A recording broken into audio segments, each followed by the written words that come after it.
Feeling like I'm fresh out the water, put that on my daughter, I'm dripping Mystique. Pin to the pad of my author and marathon jogger, been running for weeks. Yeah, I tell no lies, my eyes on the prize, you lose by choosing to blink. I found a treasure by taking on pressure and pushing myself to the brink. Looked in the mirror to tell me that I'ma be wealthy, I said I concur. What's up? This is City Chapters Podcast. I'm your host, Bobby J. I'm sitting here with Shane Thompson. This is my brother. We grew up together out in Medical Lake. He's the owner of Swell Coffee. That was started in 2018. And their first location established is at 16th and Sullivan. And their second location and where their roastery is off Trent near Sullivan. So this, like I said, this is a brother that I've known for my whole life, essentially. So I'm super stoked to have you on, man. Man, it's an honor to be here with you, buddy. Yeah. Can't help but just smile about this one. Yep.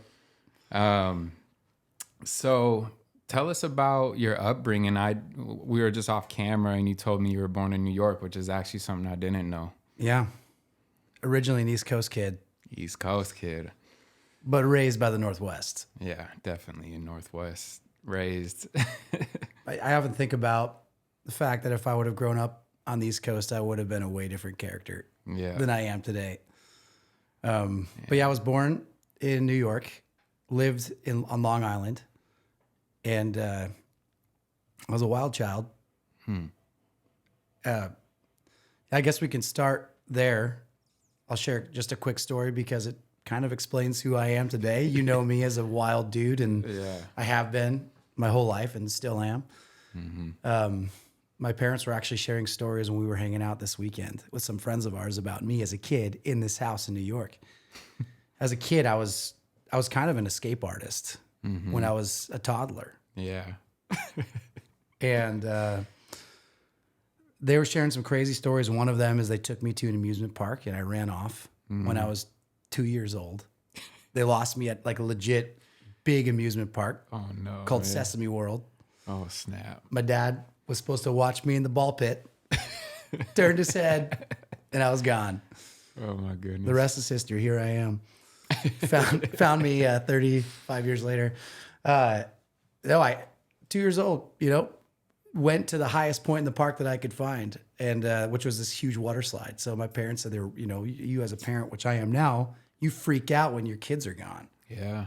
And so they're asking everybody, looking around, and they hear from a lady that, I think there's a 2-year-old little boy climbing to the top of the tallest water slide. Like, no one's stopping him. They walk over there, and there I am sucking my thumb, grabbing on the rails, pulling myself to the top of the water slide. When I finally got up there, like a staff member saw me and brought me down. And I mean, that was a pretty common thing. There's times when I left my house and walked all the way down a long driveway, and a fireman found me in the middle of the road just sitting. What? Oh, yeah. I mean, just craziness. Time when I got lost in my own house for hours, and I was wrapped up in one of those old little, those little plastic tents. Mm-hmm. Gosh, it makes my parents sound like they neglected me as a kid. They didn't. They're great parents. Yeah. I was just a wild boy. Yeah. But that was like, as a toddler, I was just I was I guess always out for an adventure, which helps me understand a little bit more of who I am today. Yeah. Hearing the stories of my past. But I didn't live in New York for too long. I was there till I was 5. My dad grew up here in Washington. My mom was born on the East Coast. Unique thing about her story is her dad owned a very successful restaurant downtown New York on Wall Street. And he was tied in with the mafia. And so my mom grew up in a really wild life. We had this old, really cool farmhouse we lived in. And she remembers as a kid, and I remember this as a kid, there was these secret passageways in this old house. Oh, really? No kidding. Like, you move a bookshelf and you can climb this back staircase all the way up to the top of the house or the basement. And as a kid, my mom remembers they would have these hide and seek nights where her parents would be like, all right, kids, there's some people coming over. We're going to hide you guys in the wall. It's hide and seek night. And she, as a kid, remembers them hiding people in the walls, and the cops would like come raid their house. And these are stories that I'm hearing like as a kid. Yeah. You know, but yeah, she has interesting, you know, unique ties like that. He's no longer alive. But ultimately she left New York, and my dad was from Washington. They wanted a slower pace of life and kind of escape the craziness of that world. Yeah. And so we came to the West Coast. How did they meet? They met actually at a Bible college. It was a Bible research ministry called The Way. And I, you know, you get snippets of your parents' stories over time, but you don't always know all the details. And I don't know all the details of how they both ended up at this place, but they did. Yeah. And that's another big part of our life, because neither of their parents were Christian, so to speak. And they ended up meeting at this Bible college. You know, my mom saw my dad, blonde hair, blue-eyed dude. She thought he was an albino boy. And yeah, they fell in love, I guess. You know, I for that point on, that's where they met. And then they kind of went the hippie life for a while and just traveled the country. And that's awesome. Had my brother Chad and I out on the road traveling the country. And, really? Yeah. And again, there's these big gaps. So I don't know a ton of the backstory other than that they were, again, also always looking for an adventure. And then a little bit about my parents. My mom has always been a teacher. You know that. Yeah. She taught in the Bronx in New York, so in really tough neighborhoods. Wow, I did not know that. Yeah. And she's always had a passion, I think, for tough neighborhoods. Kids who've grown up in disenfranchised world. And to this day, she still teaches, and she teaches at Martin Hall Juvenile Detention Center and has been there for over a decade. Yeah, she was teaching, or was she was teaching at our high school, right? Over the years, yeah. Yeah, or so, was she? I just remember she was always there. Always there. I don't remember. Probably checking on me. Yeah, and me. Yeah, and you. Yeah, but definitely checking on you. That's yeah, right. She's awesome. She's a tough New Yorker lady. No BS. Honestly, I never would have known she was from New York. Like, her vibe I never thought East Coast, New York, or like, but to know that she has that backbone, like that East Coast backbone. Oh man, now I'm like, careful, Miss Thompson, man. Everybody's an a-hole. Yeah. All the time. You cut her off on the road, you're an a-hole. Right. Yeah. You look at her wrong. So this is you see that growing up with her. Tough lady. Yeah. Amazing woman. She definitely runs the family. Yeah. But yeah, she's a teacher and an educator, and got her master's in teaching and continued to pursue education even over here. And then my dad has always been a painter, which you probably remember that too. He's painted since I was a kid. Before I was around, he was a painting contractor. And a lot of the entrepreneurial spirit my brother and I got was from him. Even though he didn't run a massive business, he was just a single contractor painting houses. He did it our whole life. That allowed him to be at our games, coach us, show up, and he was around. It was not easy though, and there's we can get into that story a little bit more. He dealt with addiction from that, because the life of a painter is not an easy one. It's so there's a bit of a broken part of that story, and there's redemption in that story, but he was always around. That's huge, man. That's huge. Even though he might have been dealing with things, at least he was around.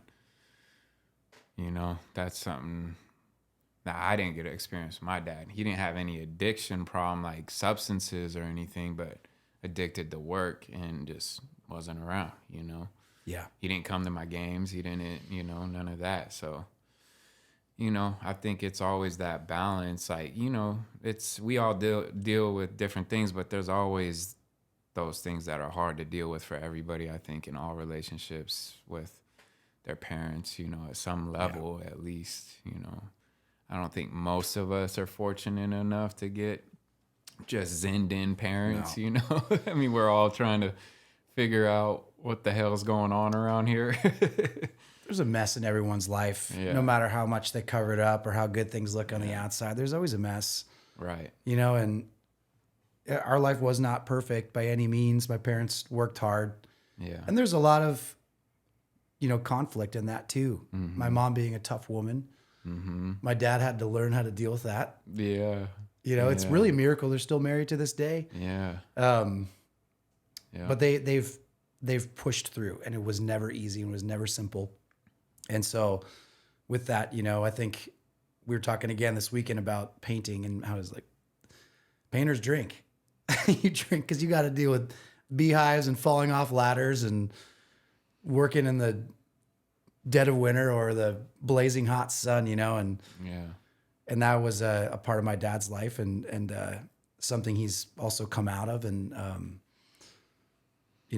wasn't a huge part of our life, but a part of it. And through that, my parents did their best for us. Mm-hmm.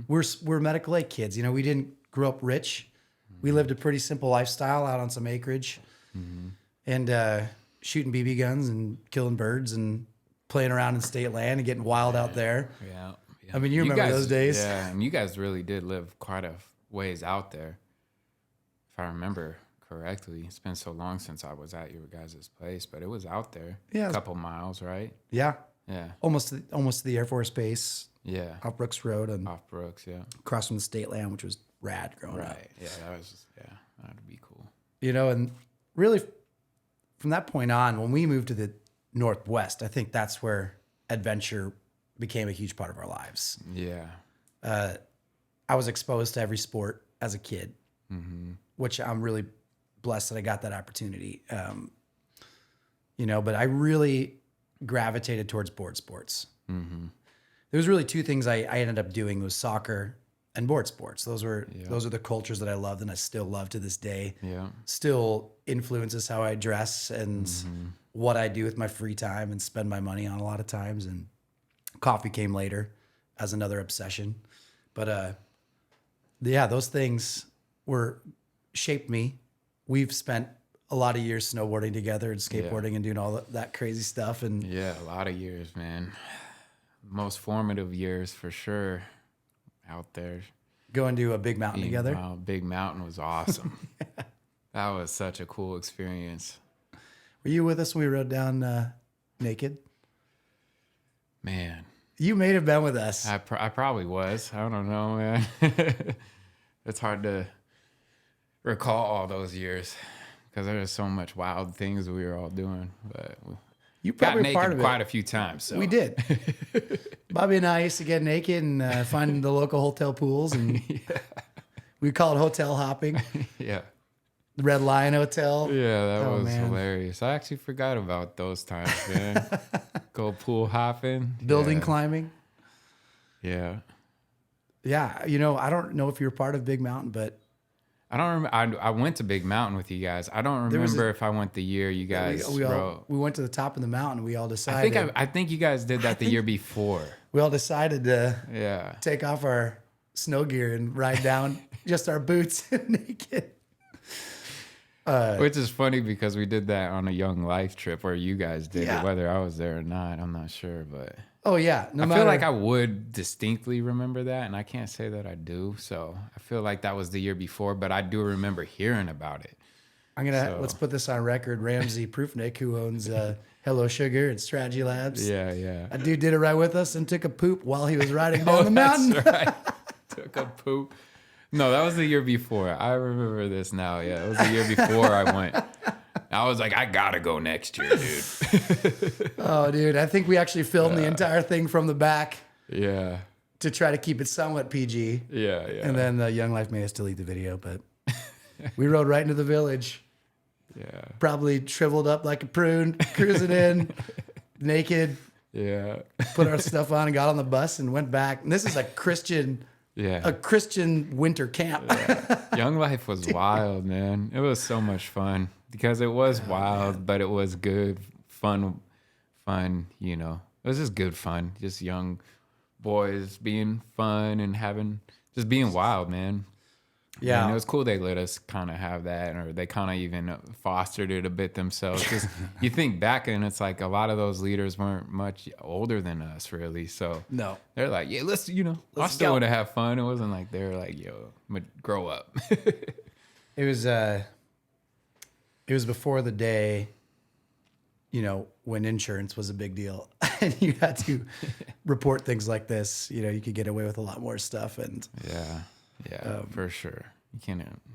But yeah, you know what it was like growing up in a small town. Growing up in Medical Lake, I think was a pretty special deal. You grew up together with the same crew, and some of us are still friends to this day. Some of us have gone off to do different things. But I was thinking back on this, and I miss the nostalgia of living in a small town. You remember Ranking Field? As a kid, playing T-ball Ranking Field and doing all the things that you think a small town kid would do back in the late 90s, early 2000s, and going to the Pizza Factory. Yeah, Pizza Factory. I love that place. Dude, playing off-road. I love Pizza Factory, man. Oh, off-road and Sunset Riders, dude. Sunset Riders that was the coolest arcade game. I love that one. God, it was great. Off-road is always a classic too. Yeah. I mean, that was our life growing up, and yeah, thank God for Pizza Factory. That place was dope. I still eat there all the time because I'm out that way, going to see my parents. And talk about a small business that's transcended decades. Oh man, multiple owners, but they've kept the pizza the same. Thank God, the pizza is so good. Yeah, small town life in Medical Lake was cool. Skipping school, jumping cliffs, doing all that stuff. Remember we went out to your place, and you grew up on a private lake, which was such a unique thing too. And I never got to wakeboard on that lake. So I still Well, we never had. We had a ski boat that had a tower on it, but it wasn't like a wakeboard boat. And honestly, I don't even go in that water no more. Really? It's not what you think, man. It's just not what you think. It's beautiful to look at. It's beautiful for the wildlife. But the fact that my dad and his fellas still ski in that lake is gross to me. When I was young, I don't know if it was as bad or I just didn't care or I didn't see it the way I see it now. But it's the ecosystem's out of balance. Man, there's so many little bugs in that lake that I've never witnessed, and I do not want them. And my brother got bit one time. Oh, no. His whole stomach swelled up like this, bro. I'm like, nope, I'm not going in there no more. Also, my pit got blue algae poisoning one time and almost died. I'm like, fuck that lake. It's thank God we have it. It's amazing and beautiful to look at. But as far as water activities, stay on top, don't get in, Don't touch the water. Kayak it, canoe it. But if you touch it, you might get infected by something. There's leeches in there. Oh, man. damn. It's not, it was cool when we lived on Silver, but I was so young then.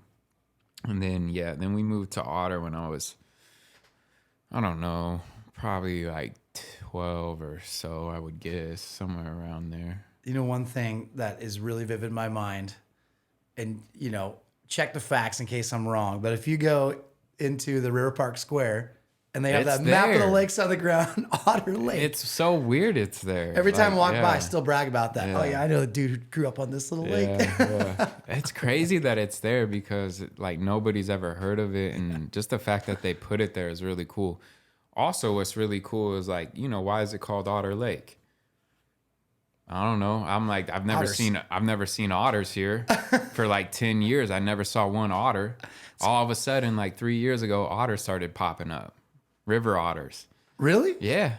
And last fall, there was 4 of them in the lake for 2 weeks playing around. And I swear though, because they water ski, we're trying to end the water skiing there. Cause my dad, it's about his last year water skiing, and I want that to be a sanctuary for my mom. And she doesn't like water skiing. She wants it to be peaceful out there. Yeah. And these neighbors that live across the way renting this other property that we used to own, which we sold, and then this guy started renting it out. They're supposed to be leaving soon. Thank God when that happens. And then the end of water skiing.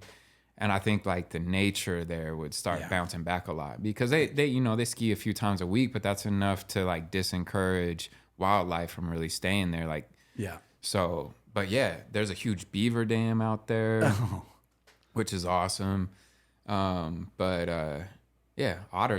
popped up, man. I love otters. They're beautiful creatures, I think they're special, and animal kingdom, and it was so cool to see them actually come to the lake. Yeah, dude, that's cool. Yeah. It's cool getting to experience that as a kid. Also, there's an island on this lake. That's right. I don't want to get too far off on the lake, but there's an island on the lake. So I was teasing because I was actually watching it the last few days. My mom was out of town. I'm like, I never really thought, but we own a private island. Yeah. We own a private island. But we talk about, we want to do something cool to it, man. Like, build like a tiki hut out there and like do something cool where, it'd be a whole vibe out there, I'm in. And figure out how to clean the lake, like get carp in there or some kind of fish to help. Yeah, or aerate it. Get one of those aerate it and help with the bug situation. And, and we get some fat fish out there for fishing because all those bugs. Man, and if you keep talking about in this, the winter, Otter Lake's going to become a popular spot. People are going to be looking for that luckily lake. it's private property surrounds it all, so you can't just access it. But, if they want to kayak or whatever, that's cool. Especially if there's some babes, babes are welcome. Babes are welcome at Otter Lake. You heard it from the man. Yep. Babes are welcome. Babes we'll are give welcome. you the gate code. But let's think. Background story. Life was cool out in Medic Lake. It wasn't perfect. I don't have a crazy story where I, went off the deep end and came back, which I admire those stories. But I also have learned to embrace our own stories. Yeah. Because they're all unique. And I grew up in a strong Christian household, and that really framed who I am today. The values, and I know the term Christianity gets thrown around a lot, and to me, it's not a religious thing. It's a relationship between me and God, and that's it. Something I value very highly, and I thank my parents for those values. And it's not something that I use as a weapon that we see a lot today. And it's unfortunate that it's been used as a weapon forever. Yep.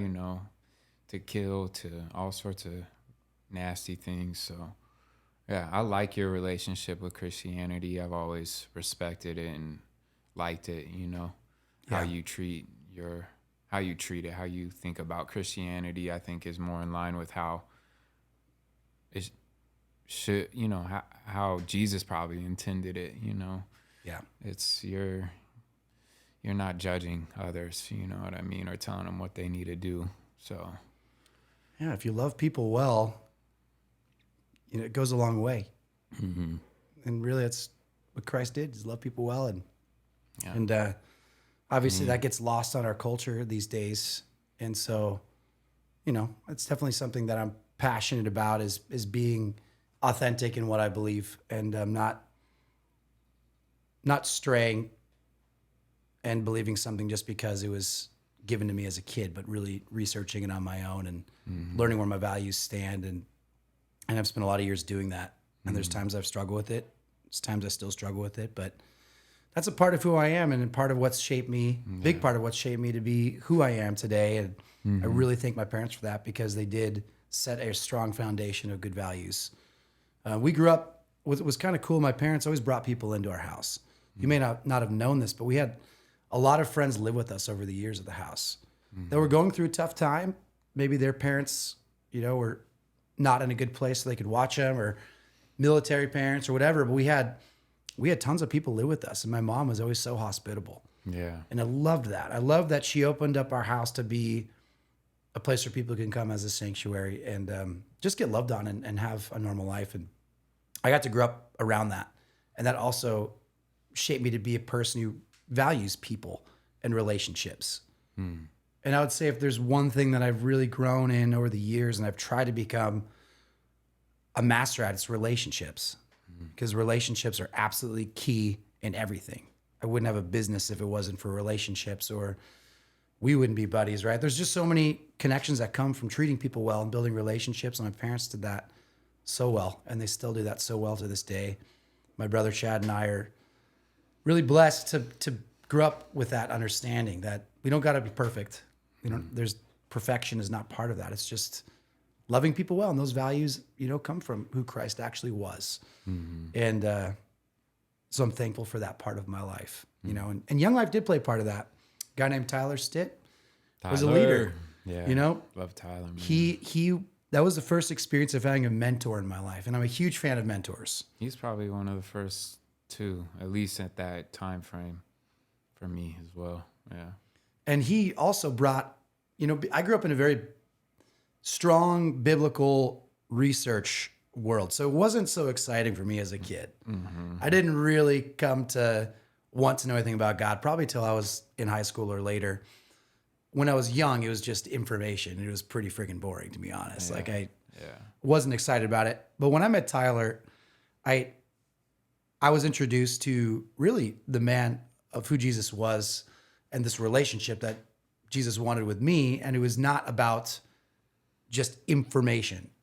And it came into be an adventure. And I was really drawn to that idea of, you know, we can be wild and still have fun. And even though we probably did stuff a little bit too far, but Tyler led that in a lot of ways. And he kind of showed this authenticity to me that was so special. And he took us on multiple adventures and amazing adventures. Man. Yeah. So if Tyler hears this, I am so grateful for his leadership and mentorship in our lives and all of our friends. Ramsey, I mean, a lot of us grew up with him, and Young Life was kind of a catalyst organization that helped with that and played a part in really, I think, instilling that adventurous spirit that I always had.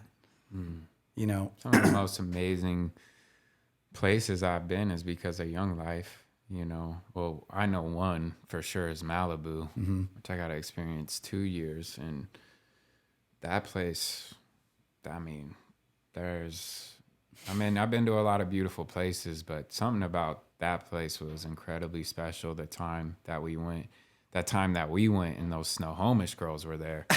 Oh my goodness. So you're a married man now. He's a married man now, but this was way before then. So they were just some beautiful girls, man. The whole Snohomish squad of those girls was just gorgeous. Probably shouldn't say this on tape, but there was always one term that we kept. It was go for the girls, leave with Jesus. Oh man, those are good times. We'd play sting pong. Yep. Mm-hmm. Which is a game that most of you may not know. It's borderline pretty brutal, but you play ping pong until someone loses, and then the loser has to lift up the back of their shirt while the other person gets to slam a ping pong ball into their back as hard as they can. Yep. It doesn't feel good. Nope.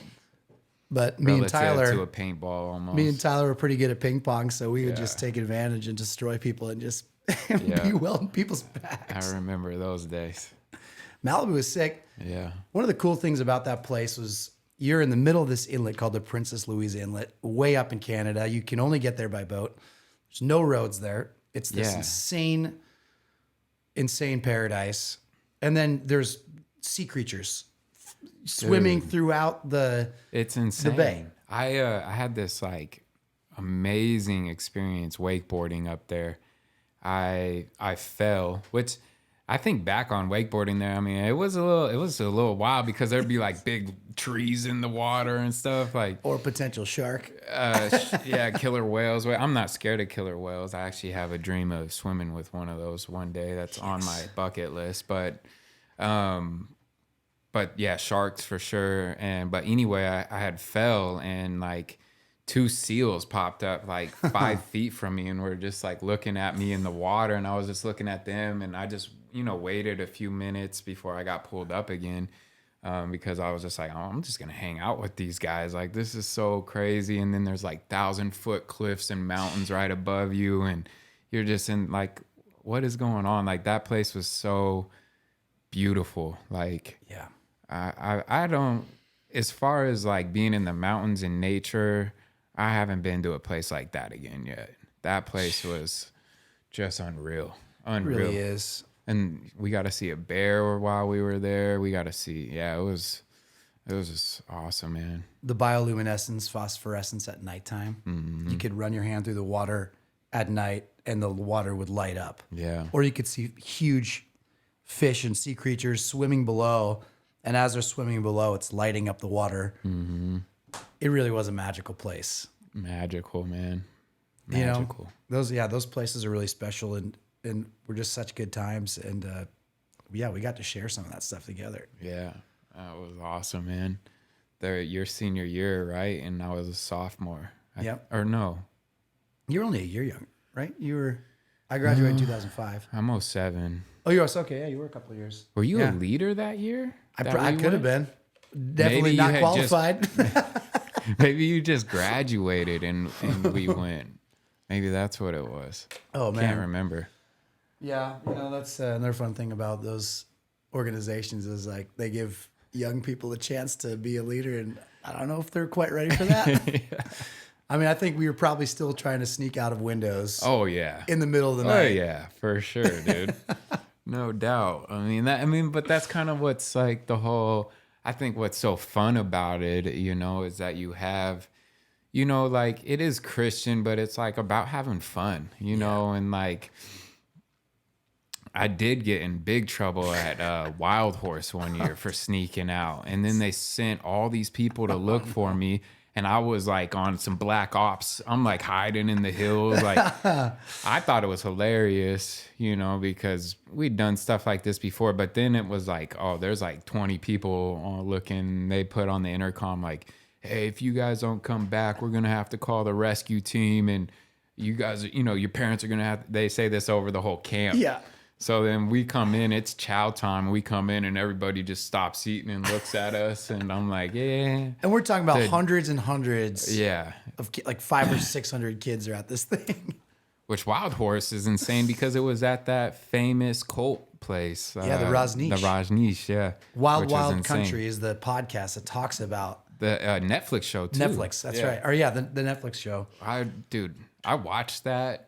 I was like, that's crazy. I've been there, dude. That's a wild place. It really is. So I went back to Wild Horse many years later with another organization, Youth for Christ, when I worked for them, and with Young Life. I've been there for, probably 15 plus years. I've been going to Wild Horse or have been. And one of the reasons they wanted you out of those hills is because those hills are littered with rattlesnakes. There's so many rattlesnakes that live up in those hills because it's desert land. And at nighttime, the rattlesnakes will come out and hunt. And they're gnarly out there. And it sucks if you get bit by one of those. But, I would take, inner city I wonder youth. How close I was to dude, getting you could have been bit, close. There's definitely 10 of them looking at you. I didn't hear no rattles, but I probably was really close because I was out there for a while and it was dark, like it was. Dude, yeah. It's pretty crazy. I came to learn that later, but in this canyon, I don't know if you probably came with us on some of these adventures. When the cult lived there, there were still these old A-frame houses. Oh yeah, that were in those valleys, and so that's when we would probably sneak out at night, and we'd try to go over the hills to look in these gnarly old A-frame houses where the cult existed, and people would live in these things, and man. It's such a wild deal to think what it was and what it became and how it went from being a really unique cult. To be honest, I understand the concept of it. They're trying to create this kind of utopian society where people would sell their possessions, come, and they also droves of homeless people. Yeah. They would leave the cities and they would bus them to this place and give them a job, and they had to be part of the system. So you're watching this and you're like, okay, this is kind of appealing. Like everybody, doctors and lawyers, and people of all sorts of career fields would come to this place, and they would all work together to create this world. They didn't pay their taxes and a bunch of other terrible things. And, you can watch the documentary. Right. There's a lot of really negative things with it. Yeah, of course. But then that to be shut down, and years later, it'd be a place where like thousands upon thousands of youth would come to experience not only God's love, but adventure and build relationships like Tyler did with us, Yeah. Places like that, Malibu and Wild Horse are special, not only for the spiritual element, but the fact that it introduced this idea of mentorship. And I think that's a huge part of our lives, and people that these mentors have played such a huge, a part in my life and created a foundation of me wanting to mentor others. Yeah. And having someone walk alongside me as a youth, like a Tyler and you, kept me out of a ton of trouble because if I didn't have him, I would have gone a different direction. No question about it. Mm-hmm. You know, I was able to channel all of my, you know, energy when it came to being a wild person, at least towards something good. Yeah. With someone like Tyler checking in and being like, "Hey man, how are you doing? How is life going?" Mm-hmm. You know, it wasn't cheesy. It was authentic and real. And that probably kept me, you know, and you out of a lot of trouble at times where, you know, we could still be wild. I mean, unfortunately, I wasn't able to channel my wildness like you were. Mine definitely started trending to being negative after sophomore year, but I at least still would be involved, and like it definitely helped me from ending up. It delayed me getting to where I ended up getting to. Yeah. But you know, ultimately that's where I was headed. But being around those people for times like helped me remember the goodness in me, and like, you know, and when I was around good people, I was not bringing the negative things around that I was involved with, or, you know, that I felt or whatever. So, I mean, I like, you know, I was involved with Young Life through senior year, even though I was still involved with a lot of, you know, negative things, I guess, you know, so. Yeah. But, you know, always having you guys are always the best influences on me. I had you guys influencing me, which I thank God for. And then I had others influencing me, which was more where I got, you know, involved with other things. But I'll never forget Young Life and like Malibu and Wild Horse and those places, because they were just experiences that you can't replicate, and like, and especially like just adult life, it's just not the same. You like to have those experiences when you're young. It's unfortunate that not every kid can enjoy and experience something like that. You know what I mean? Because it's so unique, it's so special, and it brings you together with people from all over the place.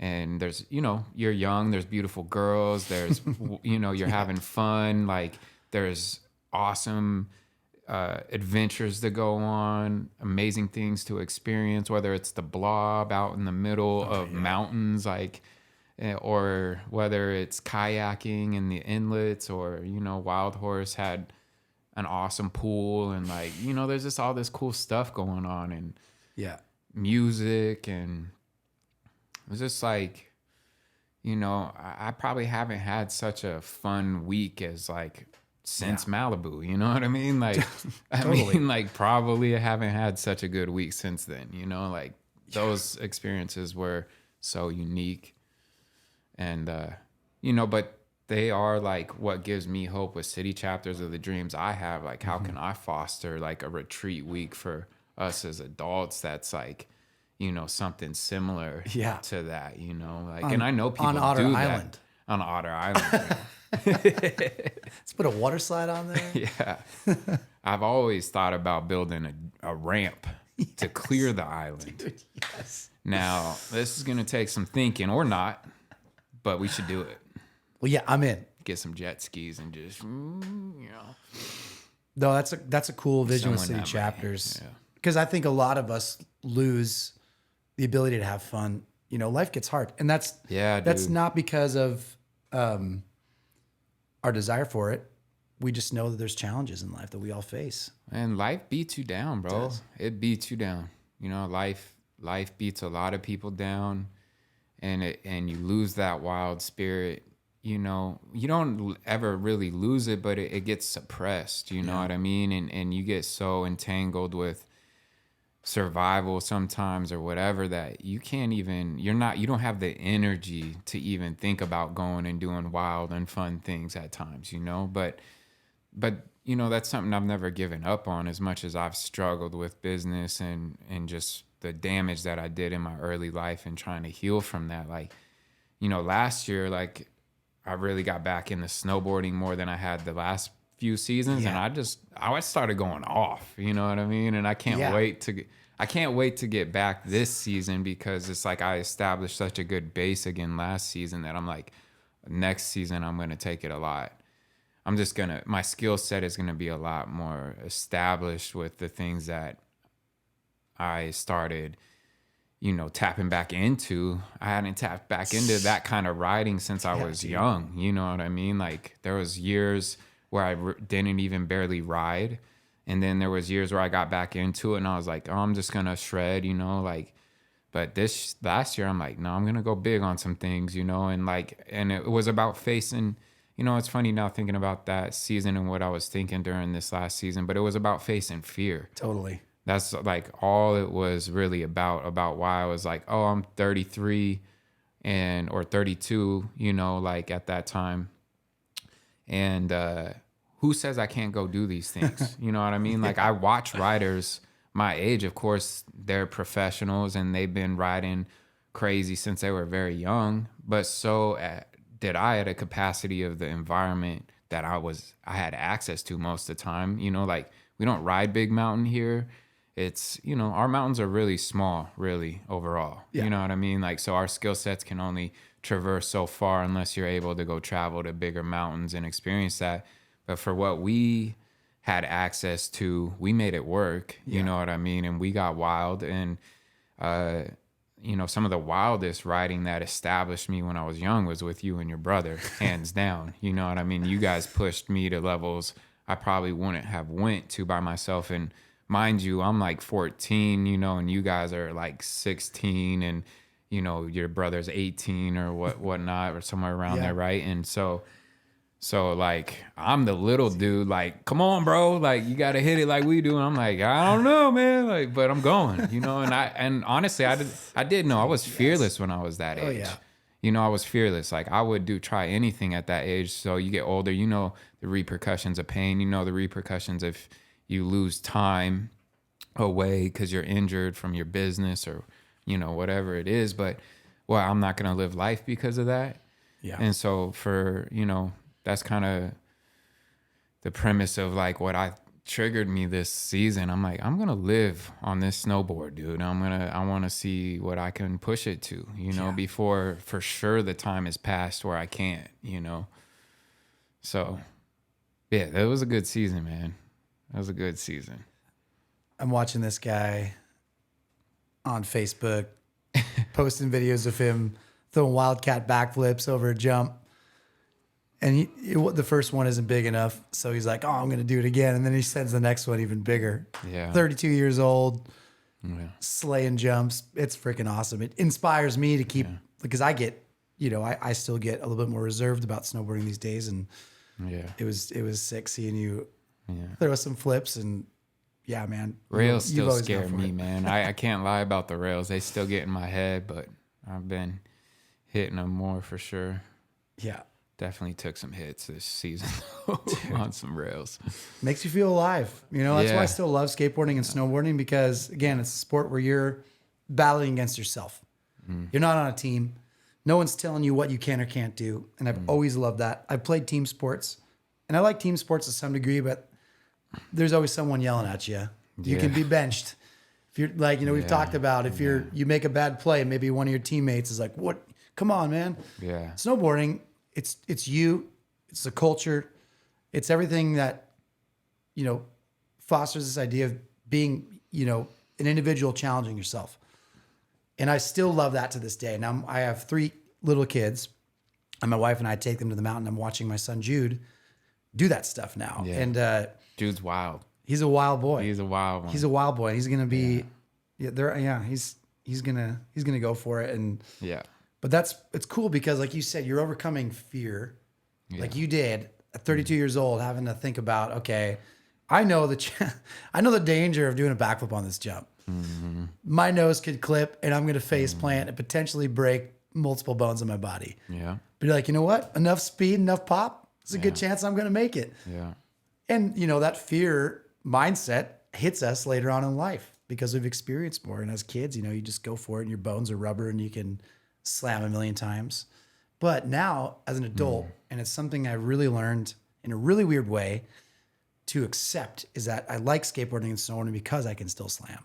Mm-hmm. Now, naturally, I try to keep my body physical enough that I can take a slam and not be out for a week. But when you're carving a bowl on a skateboard and you lean too far one way or another and you're in a pocket and you slam against a pavement, every bit of wind gets knocked out of you. It sucks.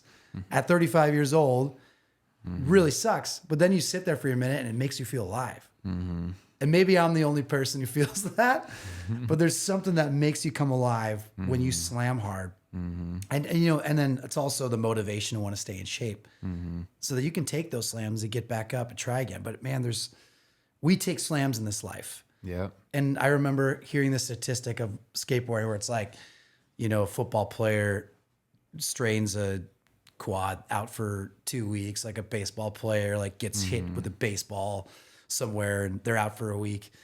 It's like skateboarder falls doing a kickflip down 18 concrete stairs. Next try. Next try. Yeah. I might be way off with that quote, but it's something along those lines. There's definitely, culture with skateboarding and snowboarding is you better take your slams. Yeah. That's just what it is. And I do love the analogy that's like a part of life. I think for you to be any type of profound snowboarder or skateboarder, you have to have that philosophy. Or business owner. Business owner too. But I think it like when you have that philosophy in skateboarding and snowboarding and you have the aptitude to be a business owner, it translates from that relativity from skateboarding, snowboarding, and understanding like pain is just a part of the process. It's like part of getting forward. And it's weird though, because business is a little different, I think, at times because you don't have that physical slam. It's a mental. And the difference between mental and physical is it is like completely different. And like, but you can, I feel like if you're intelligent enough with your mind, you can understand how to relate to like, all right, when I'm snowboarding, bro, and I take a hit, this is just like that, and I need to get back up. You know what I mean? But because you didn't have that actual physical punch, it's more like a slow torture in business a lot of times, or the hit does come. And it's, I don't know. So I like this topic because it's something that I struggle with and I deal with. Like, but honestly, like I said, like thinking about taking slams or the potential of risk of hitting hits and the risk that is involved if it doesn't go right, the whole purpose of me doing that was so that like I could think about life like that in general and business like that, and I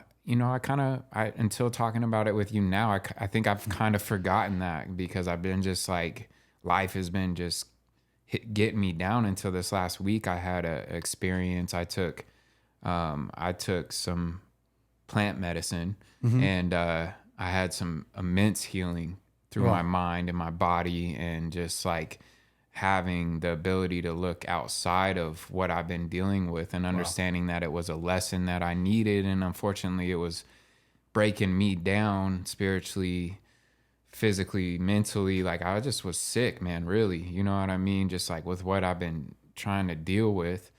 And, I'm not a quitter, so I stay active playing soccer, or I'm still doing things, but I'm just internally been, struggling. But, that is the purpose of life, is like how, good thing happens, thank God, bad thing happens, thank God, because they're all lessons. And you just got to understand when you're in that hard shit or you're taking these hits, like what's the lesson there? It's very clear in snowboarding or skateboarding what the lesson is. You got to make this adjustment. You know what you did wrong, or maybe you don't, and you got to take a few more hits till you figure out what you did wrong. Yeah. And then you're figuring it out. But I need to remember that, and that was the whole purpose of me going so hard during snowboarding this season. It's like, gotta be able to take the hits, man. Yep. Gotta be able to take the hits. It's part of the game. Yeah. You don't get into it unless you accept the fact that you will slam. What I think too, though, is we love snowboarding. we love, skateboarding. I don't skateboard as much anymore, but I love snowboarding. Like there's nothing in the world that I almost love more. Yeah. So I'm willing to go through the pain for it. Yep. I'm willing to go through that slam because it's worth to me to be able to, if I can do this trick, like my internal feeling of conquering that trick and progressing is something that I feel good about. I feel confident about. I'm like, yeah, this is what life is about to me. I wanted, I missed kind of my opportunity when I got out of high school to really progress at snowboarding, because when I got out of high school, I was riding all the time and I was good then. And I had the base to become really good if I had my mind on right, and started going to Mount Hood more or doing things that I could have started driving to. Yeah. But I got involved in things that took my life way away from snowboarding. And I didn't really get back into snowboarding until I was in my late 20s. You know what I'm saying? So like I missed like primitive or primal years to progress in snowboarding. And so I'm kind of like playing catch up too right now. It's like I'm not gonna not get to a certain level in snowboarding because I missed some good years. Like I still got some good years now. Oh, yeah. And I'm not gonna let those slip by. Got your best years ahead of you, buddy. And it's cool now because the way you think about riding now is completely different than when you were young. Like it's sometimes I feel like I think the same way. Really? That gets me in trouble. I have more like, I guess what I practice more is like I practice more visualization. Yeah. When I'm riding and I'm really thinking about how it's gonna happen before I just go try it. When I was younger, I was just like, yeah, I'm just gonna try it. Like, yeah, I didn't visualize it, and it usually worked out. But your mental state has grown a bit. Yeah, that's what I mean. Yeah, I'm just more methodical about my attempts. Gosh, that's awesome, because I wish I was more like that at times. It still gets me in trouble. Something inside me flips back to a childlike mindset, and those of you who know me know that's true. And I'll probably try things I shouldn't try, or maybe like throw a flip off a cliff into water I shouldn't do. And yeah. And then you pay for it afterwards. Sometimes you do, man. But I think probably visualize things more often now that I think about it. Yeah, I try to. I'm not perfect at it, but I do try to. I try things I shouldn't try for sure, probably, But I at least like try to run through my mind what it actually is gonna look like before I do it, But I'm guilty, man. I definitely, even with visualization, totally messed some things up this year. So who doesn't though? But that's, again, it relates to this idea, and that unless you're willing to take a risk, you have to be willing to take the slam that comes with that risk. Yeah. And people who risk it are the people who typically are going to succeed some point in life. There's a risk involved in everything. Yeah. Starting a business, starting a podcast, starting a family, moving out. I mean, there's a risk in everything. Everything. But you have to accept the fact that you might slam. Yeah. And I think it relates to both of our lives. We understand what it feels like. And if we think for a minute that the slams are going to stop coming, then we don't have anything figured out. Yeah. We're going to continue to slam. Mm-hmm. But hopefully we're going to grow some muscle, learn to build our mental state up a little bit, and then recover quicker the next time around. And hopefully it's just not the same kind of slam over and over, right? Like you evolve in snowboarding. Once you get certain tricks down, it doesn't mean that you're not going to mess it up at some point, but most of the time it becomes second nature, You just like, once you have that faith in what you're doing there, what you got to do, and it just kind of happens.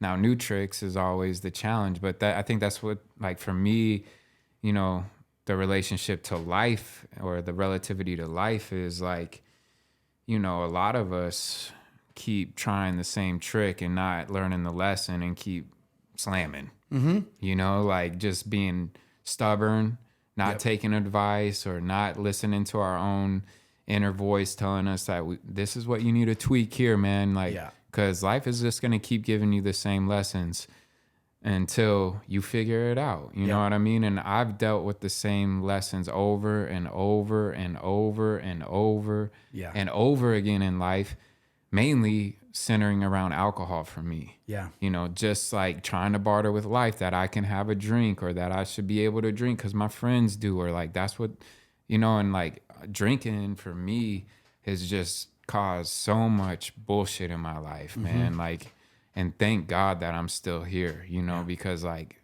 how many times I've brushed with death is insane, like insane. And, you know, thankfully I believe I'm protected and there's a higher purpose for me, and it's been trying to give me the lessons to learn, and it's given me enough opportunities to learn. I'm, you know, about 8 months with no drinking right now, which is the second. Dude. Yeah, Congratulations. Thank you, man. Cool. Like out of all the shit I've been going through, like that's the one thing that I've stuck to doing that I'm proud of.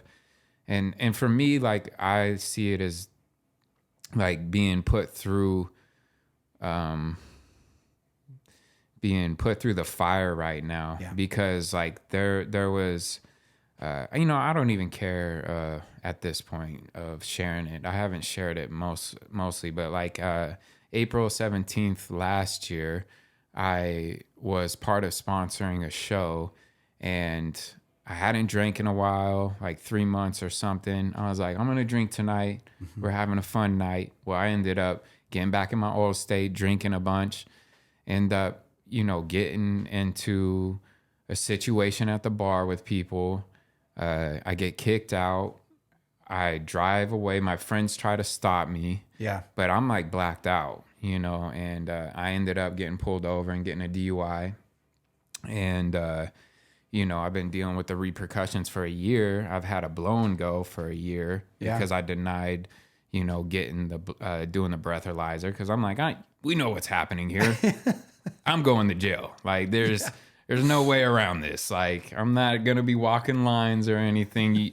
I barely could get out the car, dude. Like you can't hide it. And yeah, like we know what's going on here. Let's just put them on. Let's get going, dude. Like, and you know, so I've had a breathalyzer for a year, and initially, you know, of course, like me being in jail again for, you know, over almost like 24 hours created a lot of anxiety for me when I was there, because I've been locked up before, and like finding myself in that same place again after all the work that I've done and all the healing that I've done to, you know, slip up and find myself in this same position that, you know, I had a DUI before, about 7 years prior to that one. I just cleared the mark of 7 years, which allowed the courts to treat this one like my first DUI. Yeah. And it just feels good to get this out, because I haven't shared this, you know, with a lot of people, but I've been dealing with it. Having a blow and go psychologically fucks with you. You know what I mean? Yeah. Like every day it's, you can't feel like the man with a blow and go in your car. You can't feel like you're doing great things every time you get in your car and you're like trying to hide or something. You know what I mean? If someone's looking at you, you know. But tomorrow I get it out. That's awesome. Tomorrow I get it out. Yes. And like, it's funny. I went through that, really cool. that plant medicine, and, you know, I have all this healing and I have these epiphanies of what I've been going through. And now that I'm coming to a new phase, and I've been off probation, you know what I mean? So I could be drinking if I wanted to. And even with my blow and go, it doesn't matter if I fail. Like there is no compliance report for my blow and go, because it's just a year regardless, because I denied the breathalyzer. So I don't have to do the compliance report. So even if I failed my blow and go, it's not like the police are coming to get me or anything like that, or I'm going to have to keep it longer. Yeah. It's just that I don't want to drink no more. And I've known that for a long time. I've had a battle with it for a long time. But anyway, this is the second time I've gone this length of time. I went a year and a month before. Yeah. And this is 8 months. And as much as I've been like days where I want to have a freaking beer, or just even times where it'd be nice to have a beer with the soccer team, you know, or whatever. It's just not right for me, you know. And like, and something that I've been thinking about getting tatted on me, and it's a phrase that I came up with, I think right around after I got this DUI, or maybe even a little before it. It's, you know your truths, remember the lies. you know, because my truth is like, there's always problems with alcohol and it's not worth it. And it prevents me from being my best self.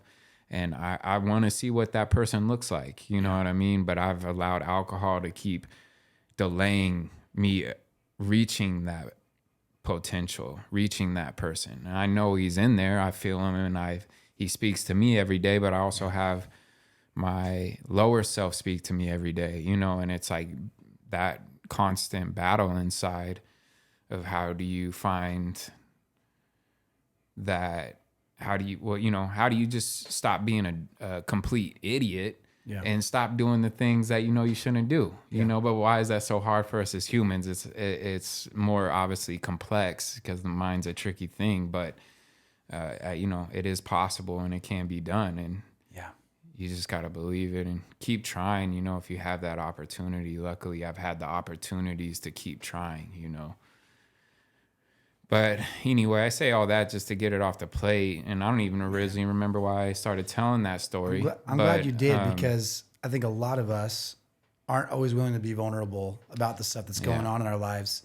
But I think the bigger picture that is really awesome is you took a slam and you got back up again, and look at where you're at today and the things you've accomplished in the last year just from us talking. I think that is an amazing thing to pay attention to. You could have let that moment get you down and say, well, I'm just going to live with this consequence and, you know, and let it overcome your mental state and lead you into depression, all that stuff. But it did though. It did. But you fought through it. And that's, look at you today. You're not still in it.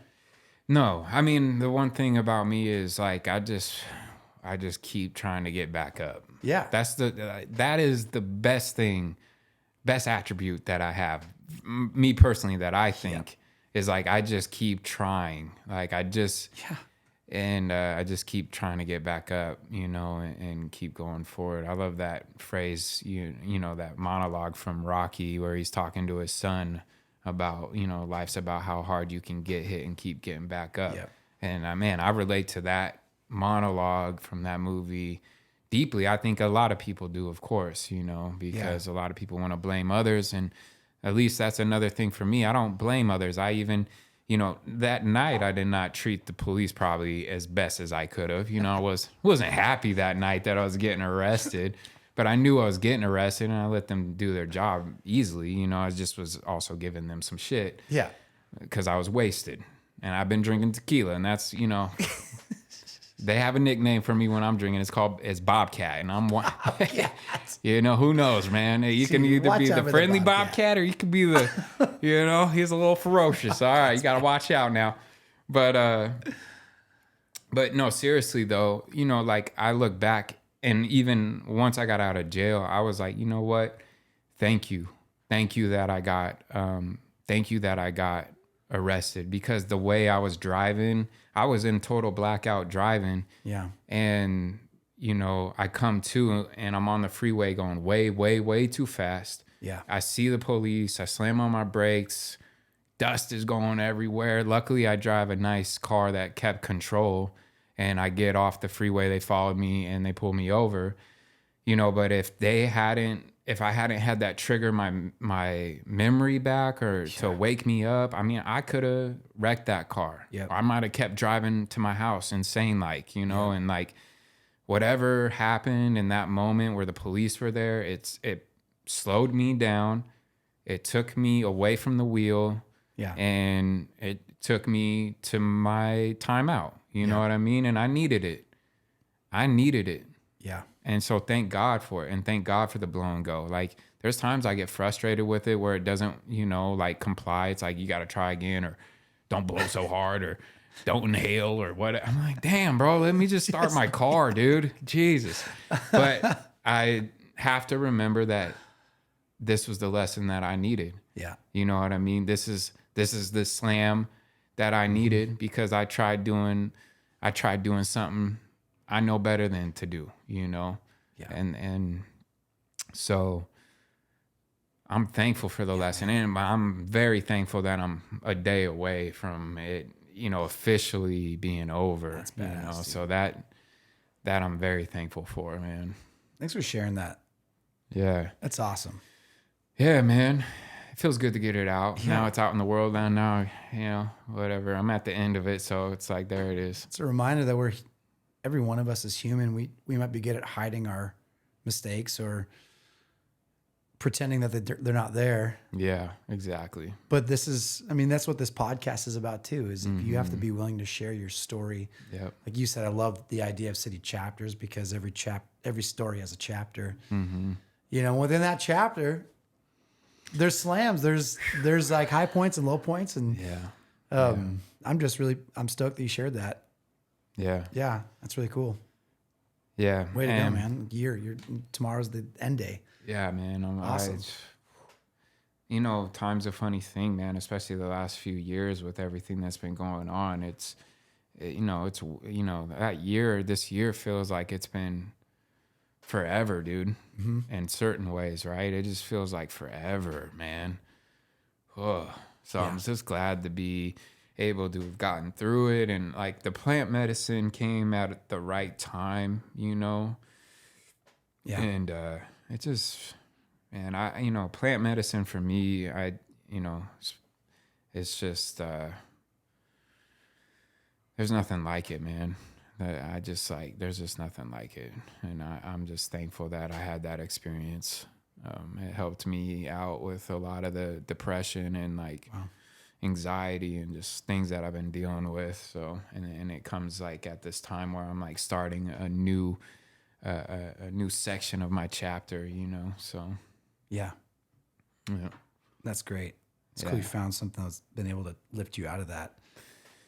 Yeah, man. I was trying all sort, working out and just meditation, but plant medicine just, specifically I took mushrooms and they just, man, it was weird. It wasn't weird. It wasn't my first time. I've taken them a lot, but this experience was the most healing that I've ever had. Yeah. Like, it was profound. Profound. Well, there's a lot of health benefits to mushrooms. One of my coffee clients, he has a business called Defiant Coffee, and he puts lion's mane, chaga, and cordyceps, and we manufacture everything in house. And he blends mushroom blend in with the coffee. Yeah. And it's got insane benefits. And now he's coming out with we developed a nitro cold brew that's going to have mushrooms in the nitro cold brew. Nice. And so I agree. There's a lot of and there's different types of mushrooms, like you said, that have different effects and benefits of the body. And mushrooms are amazing. They're amazing. They're actually, what's interesting about mushrooms is that they're kind of the neurological connection in nature. Everything communicates through mushrooms, and I didn't know that. But their root systems, they're connected to trees, they're connected to plants and flowers, and they all talk. Everything in nature kind of is interconnected through mushrooms, and so it's insane. It's wild. Yeah. I've been watching some docs and stuff about mushrooms lately, and I'm gonna read one of Paul Stamets' book. He was on Joe Rogan's podcast, but yeah, man, I think, one thing I realized is like, I definitely need to implement mushrooms into my health regimen, like once a quarter, like go on a journey, or especially when I'm in like a super deep, dark, depressive state. Like that's when why am I fighting this when I know this plant medicine can help me figure it out? Now, I still have the same problems as I did before. I just can see them in a clearer state, and I feel like I have the energy to figure them out again. Yeah. Where prior I was just so worn out and beat down, I was just like, I don't even know what to do. But now I at least feel I can start moving forward again on things. Yeah. And yeah, man, it was, like I said, a profound experience. Like it was amazing. Wow. Yeah. Yeah, it was amazing. So, but anyway. Yeah. So we were talking about slams and dealing with life and just how shitty it can be sometimes. But you got to keep getting back up. But what was like the beginning of where'd you kind of go after high school? What did you get involved with? Let's hear about that. Yeah, great question. After high school, I went to the Falls with the intention of getting a degree in photography and videography so I could pursue potentially being like a photographer, videographer for a snowboard magazine. I always wanted to work for Transworld. Oh man, be a dream. Or snowboarder, more snowboarder than Transworld. But I always wanted to do that. And throughout that time, I was really getting into music, which is another huge passion of mine. And I ended up switching over I did a year of photography, and then I switched, and they were just starting out the first like official year of the audio engineering program at the Falls. And this is back when they had their old analog studio in this little building, and they didn't have the HD studio which they have now. And so I did that program and loved it. And so I ended up getting a degree in audio engineering. And at the time I was really into business of music, into songwriting and production, all that kind of stuff. And I really wanted to learn about it, about the industry, and then potentially move to Nashville and get involved in the music industry. Yeah. That was kind of a plan at the time. And that ended up not happening. I did get the degree, but I was able to use my degree in a unique way. So when I was done with the Falls, I was offered an opportunity to work for an organization called Youth for Christ. They're a nonprofit in town. They're actually an international organization, faith-based organization. And they have different missions based on the different city. And so the mission in Spokane was one called City Life, which is kind of building community hubs in lower income parts of our city, and then creating spaces for the youth to come to be mentored. And it was a holistic approach. So it wasn't just dealing with the spiritual, but it's the spiritual. It's the, I got to remember them all now. Education, health, civic literacy, basic health and safety, civic literacy, and what was the last one? Maybe economic success or something like that. But it was working with youth to holistically help them break the cycle of poverty in their life, to become functioning individuals in the world. And I had known a guy who was the director in Spokane at a West Central, and I wasn't looking for a job in nonprofit. It was actually something I never wanted to do, ever, because I didn't want to have to raise my own salary being a young man with a newly married. We had just bought a house. But I was offered this job from this guy named Tom Davis, and he said, "Hey, I think you'd be perfect to help start a new hub in Hilliard." And they had just purchased this building. They were building out a youth center. And my job was to come in as a program director and create programs, get volunteers involved, and start mentorship programs at the schools, and then create a safe hub for kids that come hang out, because they had done something similar in West Central neighborhood. And I was like, no way. I'm not doing that. Like, I'm the wrong guy. I did not grow up in Hilliard. I avoided Hilliard my whole life because all I had heard about, was just drug deals and gunshots. I'm like, I'm a country kid. What possible impact could I have in that neighborhood? Yeah. I don't know the culture. And ultimately, I'll be honest, I was afraid. Yeah. I was afraid of what I didn't know. Right. And long story short, through a few really cool confirmations in my life, I ended up taking the job. It was a part-time job at the time, and I had to raise all the money to do it. I was working construction with Tyler on the other side, so would work 8 hours a day doing some construction work, and then the rest of the night I would come in at 5 till like 10 p.m. and then work for the organization, creating ministry in the Hilliard neighborhood. No connections at all.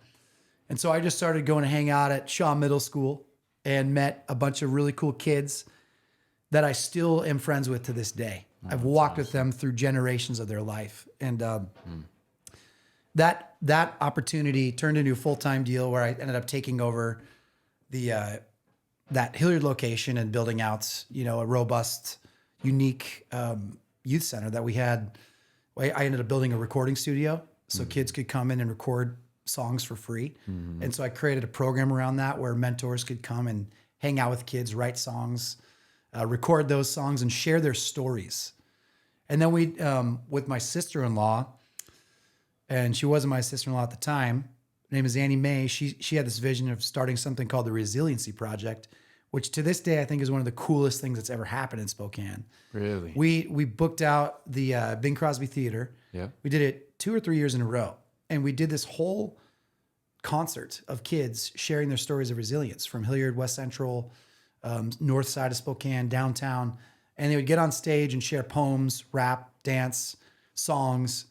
And so we would record those things and put the CD together, and then the kids would get on stage and perform them for the community.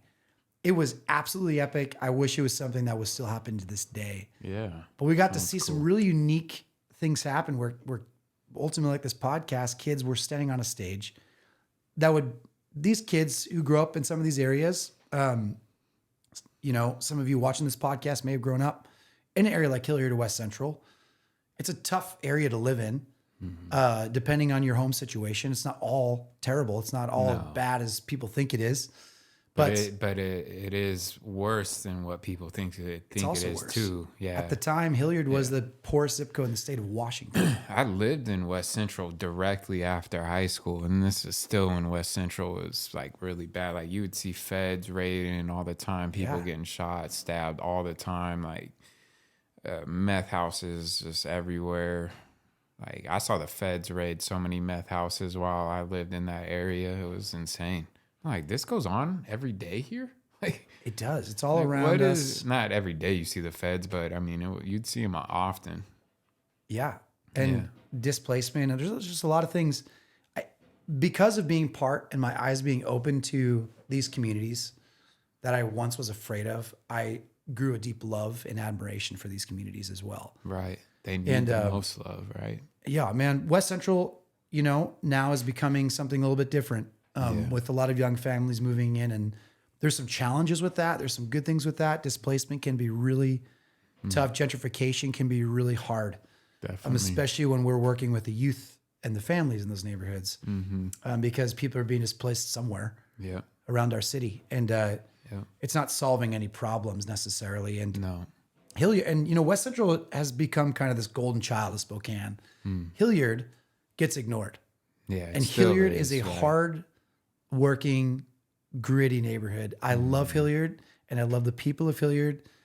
Again, I'm not a Hilliard person by birth or didn't grow up there, but I spent almost 10 years of my life investing in that neighborhood.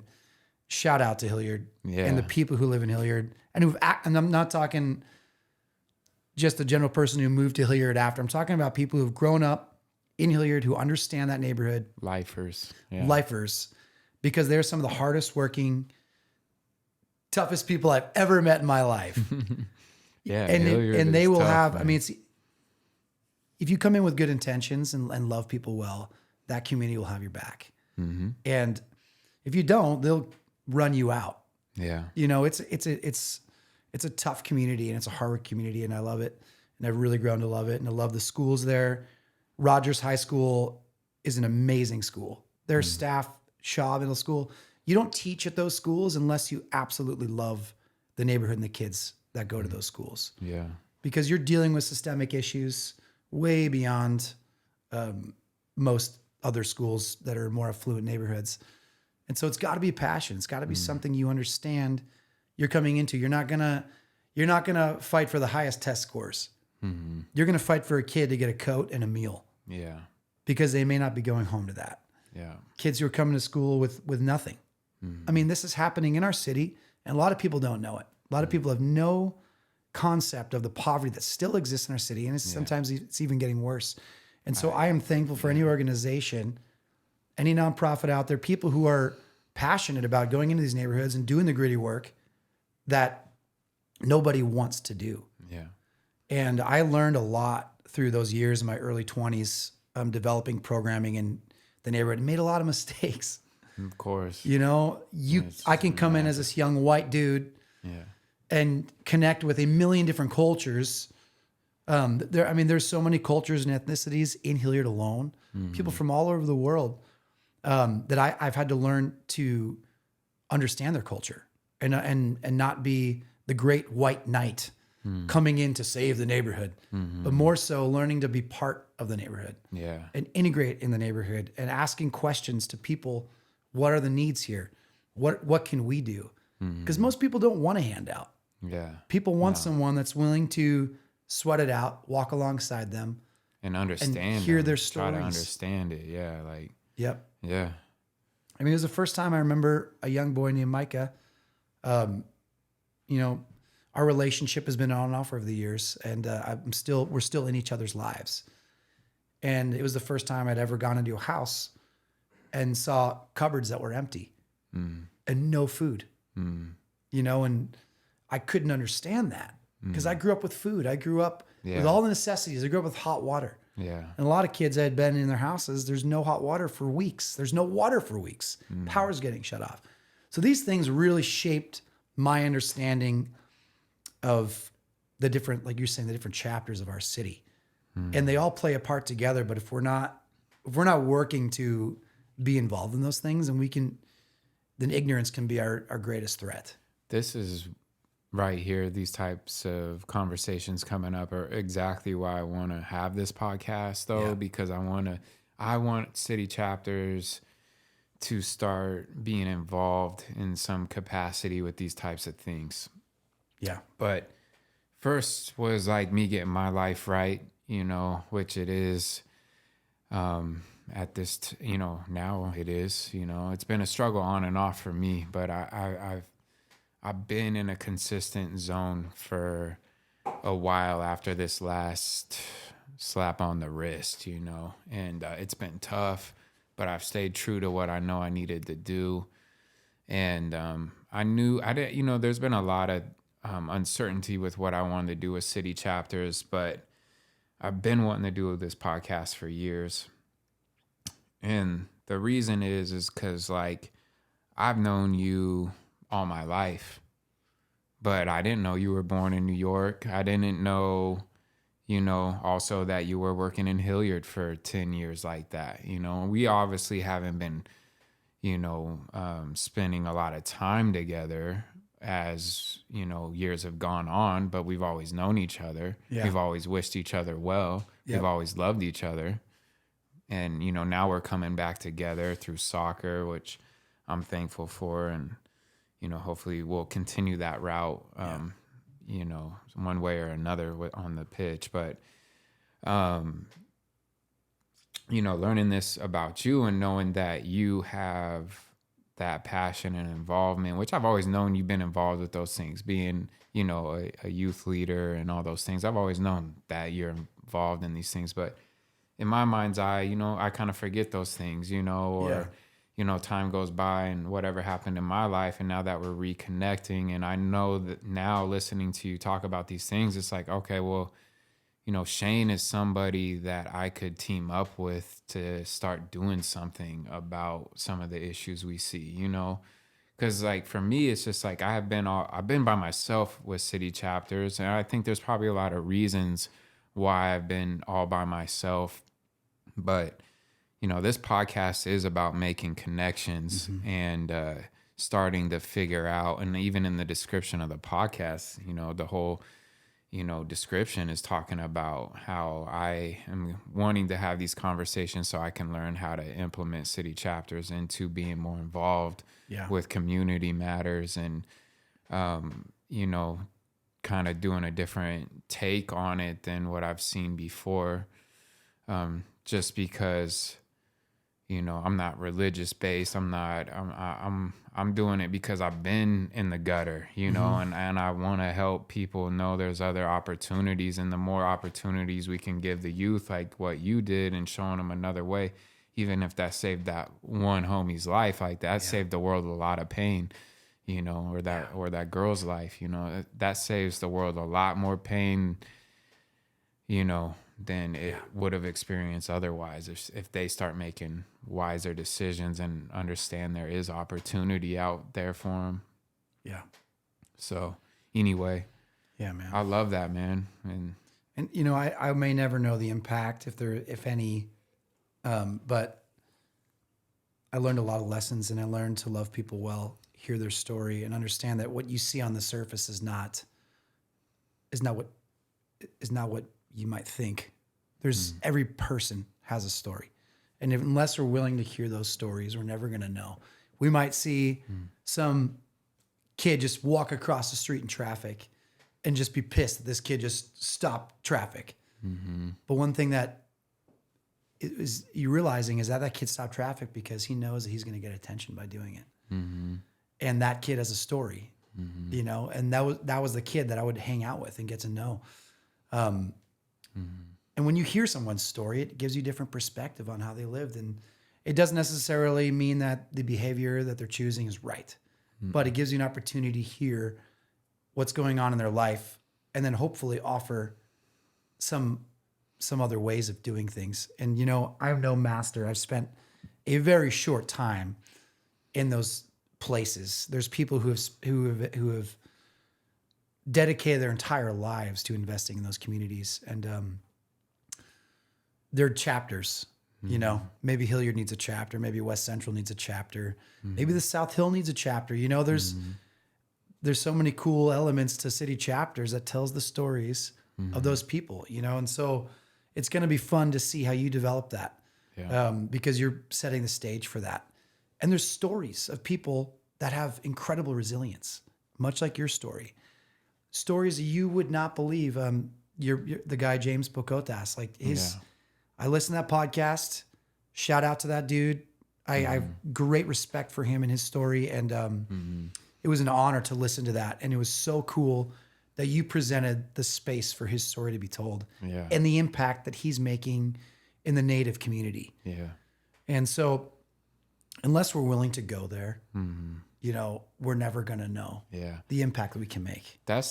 That's the whole, I mean, you make another great point, because that's another reason I started this podcast, because there's so many great, amazing individuals in our city doing amazing things that have crazy stories as well behind them, that it's, or not, you know, or they're just amazing people. Yeah. But they're doing, you know, like, what did I say? They're creating a unique chapter in our collective story. So, you know, like, you know, you may never have heard of James Bocotas if not for that podcast, right?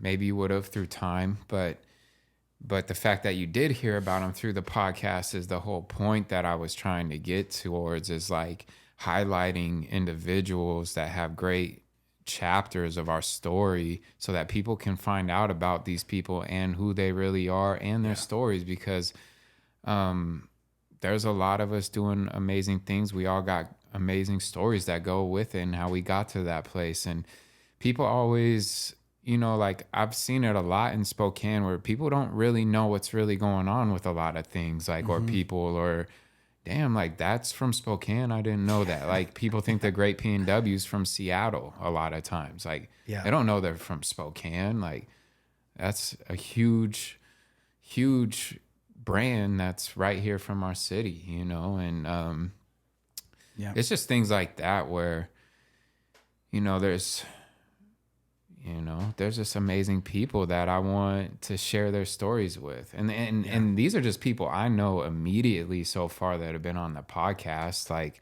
eventually it's going to be like, oh, I have somebody on, and they're like, you should have this person on. Yeah.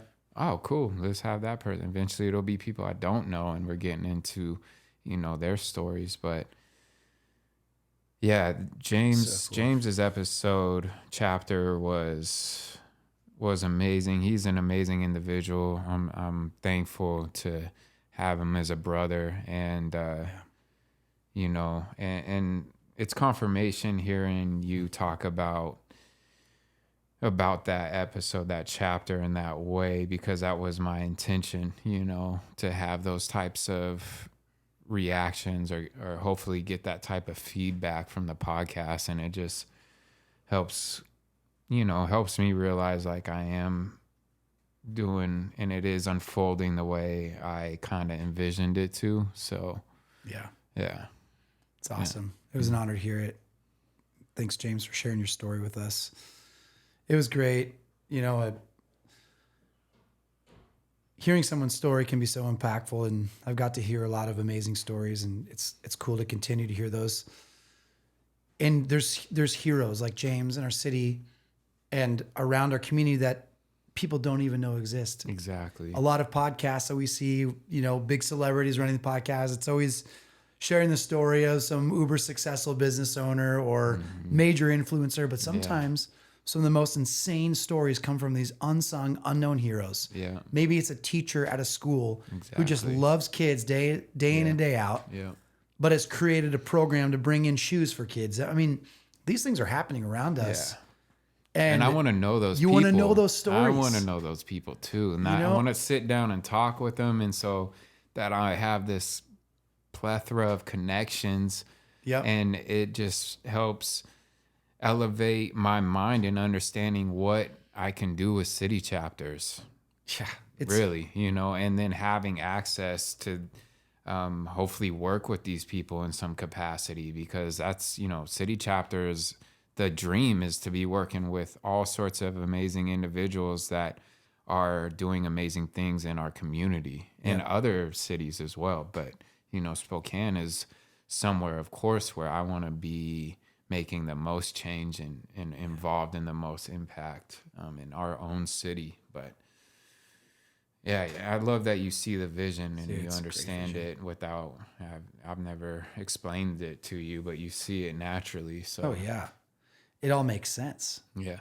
You're sharing the story of Spokane. Yeah. And this is a great way to do it. And a lot of times it's those unsung heroes that are doing the gritty work that no one sees. Yeah.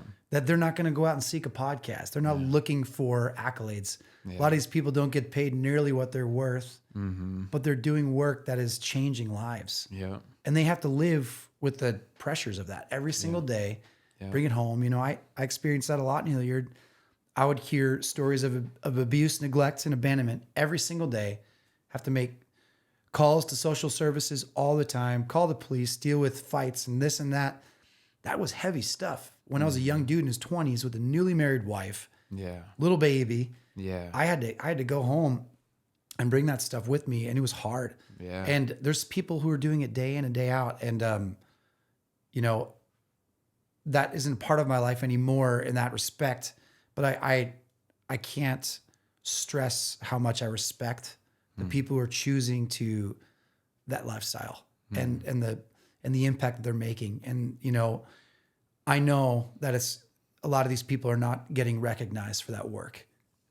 So people in the social service world, people at schools, nonprofits, the neighbor down the street that just wants to make his neighborhood a little bit more clean, picking up garbage. There's people like that are making insane strides in their communities, and no one's ever going to know those stories. And when the day comes for some of those people, and if anybody listens to this podcast, if you know someone like that, if you know, share it. Yeah, get them on here so we can hear those stories. That's something that I've been wanting to do more. And actually, you can do this back end thing where you can ask a question, like on Spotify. Yeah. About so that's actually a good question. I was like, what questions should I start asking? And maybe it's like, hey, if you know somebody you think would have a great story for our podcast, mention their name and where we can find them, because I do want to start. I'm getting to, first off, I wanted to have people I know. I'm still getting comfortable with doing this. I'm brand new at this. This is the first time I've really started putting myself out there. I feel like I do pretty well, but I'm also like somebody that's always trying to be the best, or at whatever I'm trying to do. But, I've also learned you got to just start, and you learn along the way. That's the best way to get going. It's never going to be perfect, but I do feel I'm feeling pretty more comfortable that with anybody I can, as long as they come here with the openness, and I would think most people that come to a podcast understand they have to be open and speak, and they're not going to be resistant in the conversation, because obviously that would make it difficult. Yeah. So I assume most people that are coming and agree and feel comfortable about a podcast are going to be easy to talk with, essentially. I feel I'm easy to talk with. I feel the way I hold the conversation it's not like I'm interrogating you or anything. No. We're just chilling and we're talking, and we're just going to talk about the things that are difficult in life and how we make them better, and that's all I'm really trying to do with the podcast. Well, I feel honored that you brought a guy like me on. You know, I don't really consider myself much of anything. I haven't made a great impact in the city, but the fact that you reached out to me to say, hey, would you want to be on this is really honoring. And so I really appreciate you just asking a normal Joe to come on. So I don't think you're thanks a normal for doing that, Joe. dude. I mean, not to me. You've always been, you know, like an older brother to me.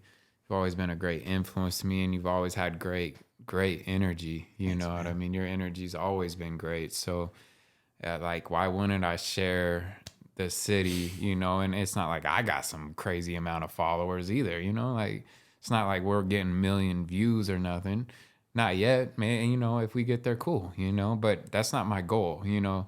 My goal is, like, I was looking at numbers today. I don't barely look at the numbers of streams or anything. I don't care. It's not why I did this, because I think naturally it's going to get shared over time and people will start learning about the podcast and they're going to go back to older episodes. And Yeah. But, you know, the numbers are cool enough for me to be like, you know, that many people, you know, have listened, and the feedback of one person that I get, like you saying you listen to James, is like that made that episode worth it. It was worth it. Just first off, it's worth it just for me to sit down with that person. Yeah. I do it because I want to just sit down and talk with that person in an uninterrupted. I don't know why I can't say that word right now. Uninterrupted environment is what I was trying to say. But yes, you know, I really do it for that reason. Awesome. Because I want to learn from people. I want to sit down and lock in with them. And you can't really do that in any other way but a podcast. Yeah. So like, that's really my goal for it, is to learn from others and make connections with these people, because now we've sat down and talked straight 2 hours, you know, like, and we've done that probably before at some point, but not with this type of maybe intention. Right. Yeah. And, you know, that's why I'm so intrigued by the podcast for myself, is like, that is my goal, just to sit down and talk with people, and people listen and share and like it. Awesome. Yeah. You know, of course that's what I want, you know, but what I really want is just to sit down and learn from people and make a stronger connection with them. Yeah. So well, you're doing it. Yeah. Yeah. It's you're cool. Making it happen. It's awesome. Yeah. Shout out to Spokecast too for making it happen as well. Great. So this is great, man. What an awesome space. He's Brennan's provided the perfect space for it to come to fruition. It wasn't really happening before that. So yeah, I tried. Thanks, Brennan. Yeah. Yeah, man. So let's see. The question you had before was post high school. Yeah. So I worked for YFC for a long time. Learned a lot through that process. A lot of self-starting, having to raise, you know, eventually I became full-time and had to raise a salary to survive and provide for a family. What does that entail when you say raising your salary? So, what does that a lot of nonprofit work, because it's a nonprofit, you're not selling a product. You're ultimately offering a service. Right. And with that, you know, a lot of nonprofits are grant funded. Yeah. Faith-based nonprofits sometimes get grant funding, sometimes they don't, because there's a faith element to it. And there can be challenges to that. That can be a good thing and a negative thing. And because they kind of expect maybe the church should be donating the money instead of the government, or grants don't always come from the government, but no, they're not. And there's faith-based grants, and sometimes depending on the type of organization, they may be disqualified because they are a faith-based organization. Yeah. And you know, I don't know all the ins and outs of that. It may have changed since I was there. Gotcha. But for most nonprofits, a lot of times, you know, you might get paid a salary based on a grant that was proposed, or someone's donating money somewhere. Mm-hmm. You shout out to local donors who do invest their money and energy into nonprofits around the city, because there's a lot of great ones. Generation Alive, my friend JJ runs, and that's an amazing organization doing awesome work with young people. And, you know, at YFC, I had to learn the lesson of like asking people for money to support me. So I had to cast a vision to friends and family and strangers about what I was doing. So I would say, hey, I'm working in this neighborhood. I am engaging with youth, and what I shared with you before about building programming and mentorship. Would you be interested in supporting me monthly to do that so I can pay my bills? And that's what I had to do. I had to knock on doors and ask people for money that they would hopefully give every single month, and then remind them, say a credit card gets changed. I got to call them up and be like, yo, credit card's not working. So could you fix that? Yeah. And so it's tough because you almost feel like you're begging at times. That you can't fight that thought, but at the same time, what you're doing. It's not a selfish deal. Like you're earning it. And I had to earn the right to do the work that I was doing. And so fundraising can be a really daunting and scary task. And I think most people really loathe it. And I learned to love it because it was more so like friend raising. You're raising friendships and relationships with people to support what you're doing by listening to their story and then listening to your story. And running a business is no different. Yeah. You're building relationships with people, and ultimately they're supporting your cause. Yeah. You might provide a product like a t-shirt, hat. We provide coffee. But at the time, the product we're providing is relationships with kids and helping them grow in their life and all these things. But those things aren't always tangible. Some people want a ROI, return on their investment, when it comes to that kind of work. And that's not the reality. You might invest with a young person for 10 years and they may never change, but hope that a seed has been planted of goodness in their life that they might take one day and grow with. I might not hear till 15, 20 years from now that some kid that I met, hung out with once or twice is like, hey, you made an impact on my life. And those stories come out all the time. Yeah. I've heard them with other people. Yeah. I've had young people reach out to me and share that. And I'm like, whoa, I didn't even know that I had made a difference in your life. So that's what raising a salary was like. I had to raise and earn the right to do the work that I was doing. Yeah. And people in the nonprofit world do not get paid nearly enough money. And there's also that challenge of, well, what are you worth? You're working for a nonprofit. Some people frown upon that, like, well, you shouldn't be making this much money. And it's tough because there is that balance of, okay, I'm doing this work. You ultimately have a pretty free schedule to create your own schedule to do the work that you're doing. But people in the nonprofit world don't get paid the same salary position that someone of equal responsibility might be getting paid in the corporate world. Right. And so it's a challenge. You make a sacrifice. You choose the sacrifice, say, I'm going to live simple. I'm not going to have fancy things. And not that you can't manage your money well. I know plenty of people who manage their money great and live exceptional lives. I also know people who live very simple and they've created margin in their life because the work that they're doing is more important than the money they're making. And that really instilled a value in me that led to business, which was making meaning over money. That I never realized it before I started working for a nonprofit, this idea of making meaning over money. And I've heard that from other podcasts and some other influential business people, the idea of a story brand and creating a business that has a story and a mission tied to it rather than just selling a product. Tom's Shoes is kind of one of the first big businesses to have a vision behind that. Yeah. And that's what he started with. Have you read his book? I haven't read his book yet. Yeah, I have. I've read it twice. I have it if you ever want to read it. I'd love to read it. Yeah, it's a great book. It's cool. And I've heard podcasts with him and other people of a similar mindset where they've done financially well. They've made a great life for themselves, but they started out with the idea of making meaning over money. Yeah. That makes sense. And that's what I'm trying to figure out with city chapters, man. I want to make money. Like, let's not get it confused. I it's want a business. I want to create a culturally profound business that appears to be like, is it a nonprofit? But it's so gangster. Is it nonprofit? I don't know what it is. Like, I want it.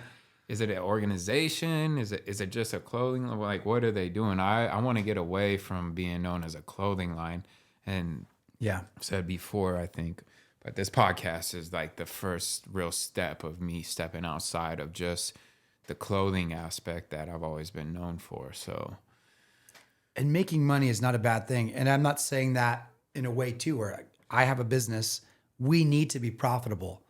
Yeah. And I want to be exceptionally profitable so I can take care of my staff, Yeah. create an amazing product, and then do good with my money. Exactly. Just like you're talking about, me selling a cup of coffee, you selling a t-shirt, that's just a vehicle for us to have money to do something good with it. Catalyst is It's a catalyst. Yeah, catalyst. Yeah.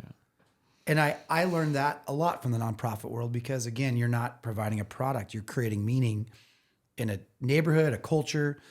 There's a lot of great nonprofits out that are doing that work. And that gave me a unique perspective coming into it. A lot of people might go to business school and have a different perspective of starting a business. Yeah. You know, my perspective was a little bit different. You know, I wanted to create a business that could not only provide for my family and employees, but I want to be the guy on the other end of the spectrum where I can now use my money to bless and give money to people doing the work like that. Because I was on the other end of the spectrum, asking the people who own the businesses to support me in my mission. Yeah. And, you know, and I want to get to that point now. And we are at that point to some degree because we've always chosen to give our money to support people doing great work, no matter how much money that is. We might not be making millions of dollars in our businesses, but we're choosing to give it because I know what it feels like to have to make that ask. And so it's interesting being on the other end of the spectrum.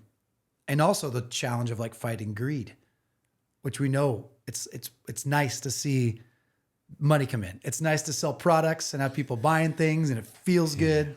Yeah. It's easy to feel puffed up and excited about yourself because you got a business that's selling products. Yeah. And that's People where the wearing challenge it of like, how are you handling that money? How are you being a good steward and a humble person with that money and doing good with it? You know, and there's people in Spokane who have exceptionally successful businesses that are living that lifestyle. You know, one guy that I will shout out is Tyler Lafferty, who owns 14.4 and 7.2 and Method and a bunch of other great businesses. Yeah. Most people would pass that guy on the street. He's a normal guy. He does exceptionally well, but he gives his money to a lot of amazing organizations. And I've seen him do that. And he might be pissed of me sharing that because he's not looking for the accolades. But that's a guy who's done very well and also has been very generous to a lot of people. And I really respect that element of being a successful business person, but being a good steward of your money and also taking care of your family in the process. And he's done that. And I want to do that. Yeah. I'm not saying that I'm living a poor lifestyle because that's not my goal.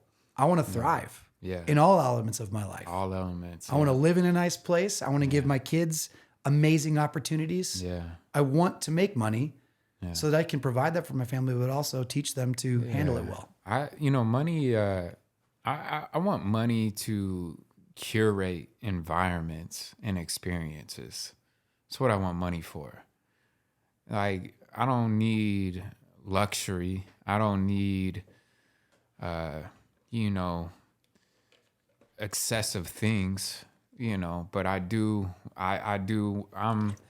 always been what I say aesthetically inclined, like I guess maybe it's not OCD like what I know some people deal with, but I'm OCD and like things have to be organized most of the time. Like things can't be like really out of place. I like things to look clean. I like things to look very put together, so I'm always that way, and so like materials, like, the paneling or like, those are things that I dream of being able to design or curate when I get to that level of being able to like, oh, I'm going to design my house. I don't need a massive house, but I want it to have certain looks and aesthetics, and I want to be able to afford that without any problem, or, the other thing is providing experiences. I got all sorts of ideas for like amazing experiences, and I just need a little bit of money and some people that believe in the vision to help bring it to life, and we'll do it, But I think that I think that I'm close to those places, Yeah. But yeah, you're doing the right thing. It's awesome. I'm really stoked to see it grow and take different shape, and to be part of that is really cool, and be part of this is really cool. Yeah. I admire you, man, a ton. It's really awesome. I really do. And I appreciate it, man. It's great to have that acknowledgement. Yeah. I appreciate it, man. You deserve it. Because thank you, man. Thank you. Yeah. Let's just say it that way, man. Thank you. Yeah, you're welcome. No, it's fun getting to share this stuff, and we also do need to lift each other up because we all know what it's like to start something, work through it, struggle with it. You know, you were alluding to this idea, like sometimes we start these businesses and we have to work another job to keep them going. And there's times when the business provides what you need. Yeah. And any small business owner knows exactly what that's like. Yeah. You know, I'll share a funny story with that. You know, my wife and I, we both co-founded our business together. Coffee was always the vision. I can tell a little bit of that story. Yeah, let's hear about that for sure. And I want to return back to this idea, though, of having to work another job while working a business. We can stay on it or however you want to do it. We'll talk about the formation of this thing. So we always had a vision, my wife and I, of owning a coffee business. I came from more of the cafe specialty coffee side and Daba Coffee, you know, Bobby, and he was a great inspiration of mine. Were you working there? No, I was just a fan. Yeah. I would Sheena, of course. Yeah, Bobby and Sheena, I grew up with them, and I drank their coffee since day one. Yeah. And I would watch him roast coffee, and I was intrigued by it. I loved his vision for the community and the excellence he was bringing there. And so that was the world I liked. And my wife worked in the drive-through coffee scene, which is a foreign scene to me at the time. Did not know anything about it. I knew that they put a lot of sugar in their coffee, and that's about it. Mm-hmm. I was like the black coffee purist. Yeah. Pour over style, spend 10 minutes making a cup of coffee, getting your grind perfect and weighing it out, and buying coffee toys, thinking that was so cool. Yeah. The God's gift to coffee. Yeah. Man, have I learned a lot about coffee and how dumb that whole mindset is, and how there's a time when you think you're cool because you own a coffee shop or you're in coffee, and you're pretty quickly humbled that you're not as cool as you think you are. Yeah. Story of my life. I'm not as cool as I actually think I am. Nor does my wife think that. But we started our business, and the vision behind our business was to create a business that people could be more encouraged when they left than when they first came in. Mm-hmm. We wanted to create a business that people would come through our doors, get served a great product, but also engage with our customer service and leave encouraged and feel like, wow, I'm valued. Mm-hmm. Because it can be a really lucrative business, but also it can be a very fast-paced business. Mm. And so we found a location we had driven by for years in the valley of 16th and Sullivan. It was just a blank gravel lot. And we would drive by it and say, man, that'd be a great spot for a little coffee shop. You know, at the time I was working for YFC. She's a teacher, my wife by trade. And one day we just decided, okay, let's do it. Let's reach out and see what we can do. And so we reached out to a guy, and we got a hold of the land. And we were able to, we had to develop everything from the ground up. And I had some construction background, but I'm not like some great construction guru. You know, I'm not a major carpenter. I know people who are. Yeah. Relationships. Yeah. I can lean on the people around me, know way more than I do. Right. So we bought a building that was over off Barker. That was an existing coffee building. Had it lifted off the ground, moved all the way across town, and you know, then we had to do all the prep work, dig the foundation. I mean, I was out there with the shovel, a Mini X with my friend Rob Bremer. We're figuring this thing out, digging trenches, like putting in electrical, figuring things out as we go. Yeah. You know, got a foundation up eventually. Put the building on the foundation. The dudes put it on backwards. And turning a building around is no joke. I remember the morning I came there and I gave them my plans. I was like, all right, here's the way it's got to face. I came in, it's backwards. Wow. And I'm like, are you fucking kidding me? Yeah. How did what? I was like, you can't just come back and turn a building around. Yeah. I mean, this is a huge building. It's bigger than this, whole room. Yeah. And so they had to come back and do it. And they get it on log rollers and they'll roll it around. I mean, it's a crazy thing seeing a building moved. Yeah. And we eventually got it facing the right direction. Yeah. did all the paving, all the work, dealt with the city and the challenges of that. Anybody who's developed anything remembers their first development. Yeah. You learn a lot. And I learned a lot, and it was extremely stressful. Major highs and lows. Almost thought we were going to lose everything at one point. Oh, man. After getting things set up. Yeah. Things turned around at the last minute. So we went through a lot in the process of building this out. And my wife and I did it together. And at the time, I had been working for the organization. Some changes happened on a national level in the organization. I ended up leaving. Said, I'm going to do this full time because I was just finished with that season of my life doing the nonprofit work. And my wife at the time was teaching, and we were hoping to have our building done by a certain time so she could continue teaching. But she quit teaching because we had to put all of our effort into starting a business. So we risked everything. At this point, I think we had 2 kids. Can't remember if we had our third yet. I think we had 2, and she was pregnant maybe. So pregnant wife. Wow. Leaving our income. Wow. We left our solid income and risked it all to start this thing. We're like, it's either going to work or it's going to fail. You must have had some kind of major confirmations it was worth the risks though, right? I mean, or was it like... All my years in snowboarding and hoping that I land the jump I'm going to try. Yeah, exactly. Or the cliffs I've jumped off. There's hopefully nothing in the water below. Right. And my wife was, thank God, crazy enough to follow me, but also she is a warrior. I give her, she's the other 3 quarters. I'm the quarter. She's an amazing woman. I mean, she's led the charge on so many ways. And so it would have not been done if it wasn't with her. She's just incredible. And so I give her the biggest shout out of all because she's cool. She pushed through when I wanted to give up. Yeah. And she's like, nope, we got this. We can keep doing this. I mean, she holds our family together. She's a teacher. She also helps run the business. Yeah. She takes care of me. I'm pretty much a grown child. And so we're a great team, and we went through it. And so we started our business. We got it going. And no kidding, 3 months into it, I got hit with a sickness that knocked me out of our business, and something you also don't know.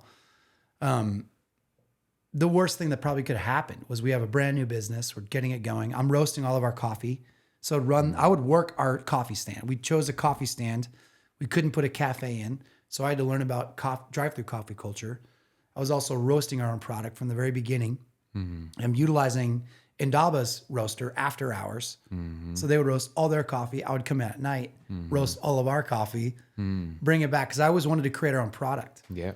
And it's better that way. Better that way, yeah. We can control it. And I wanted to keep some really distinct values within the drive-through culture and bring a unique product. And so it was long hours, stressful, all that hit me probably somehow. And to this day, we don't know really what caused it, but I was snowboarding and came back from a really cold day. It was one of those days like -20 out. And I came back home and I felt weird. And I woke up in the middle of the night, 3 a.m., and my body felt like it was sinking into the mattress.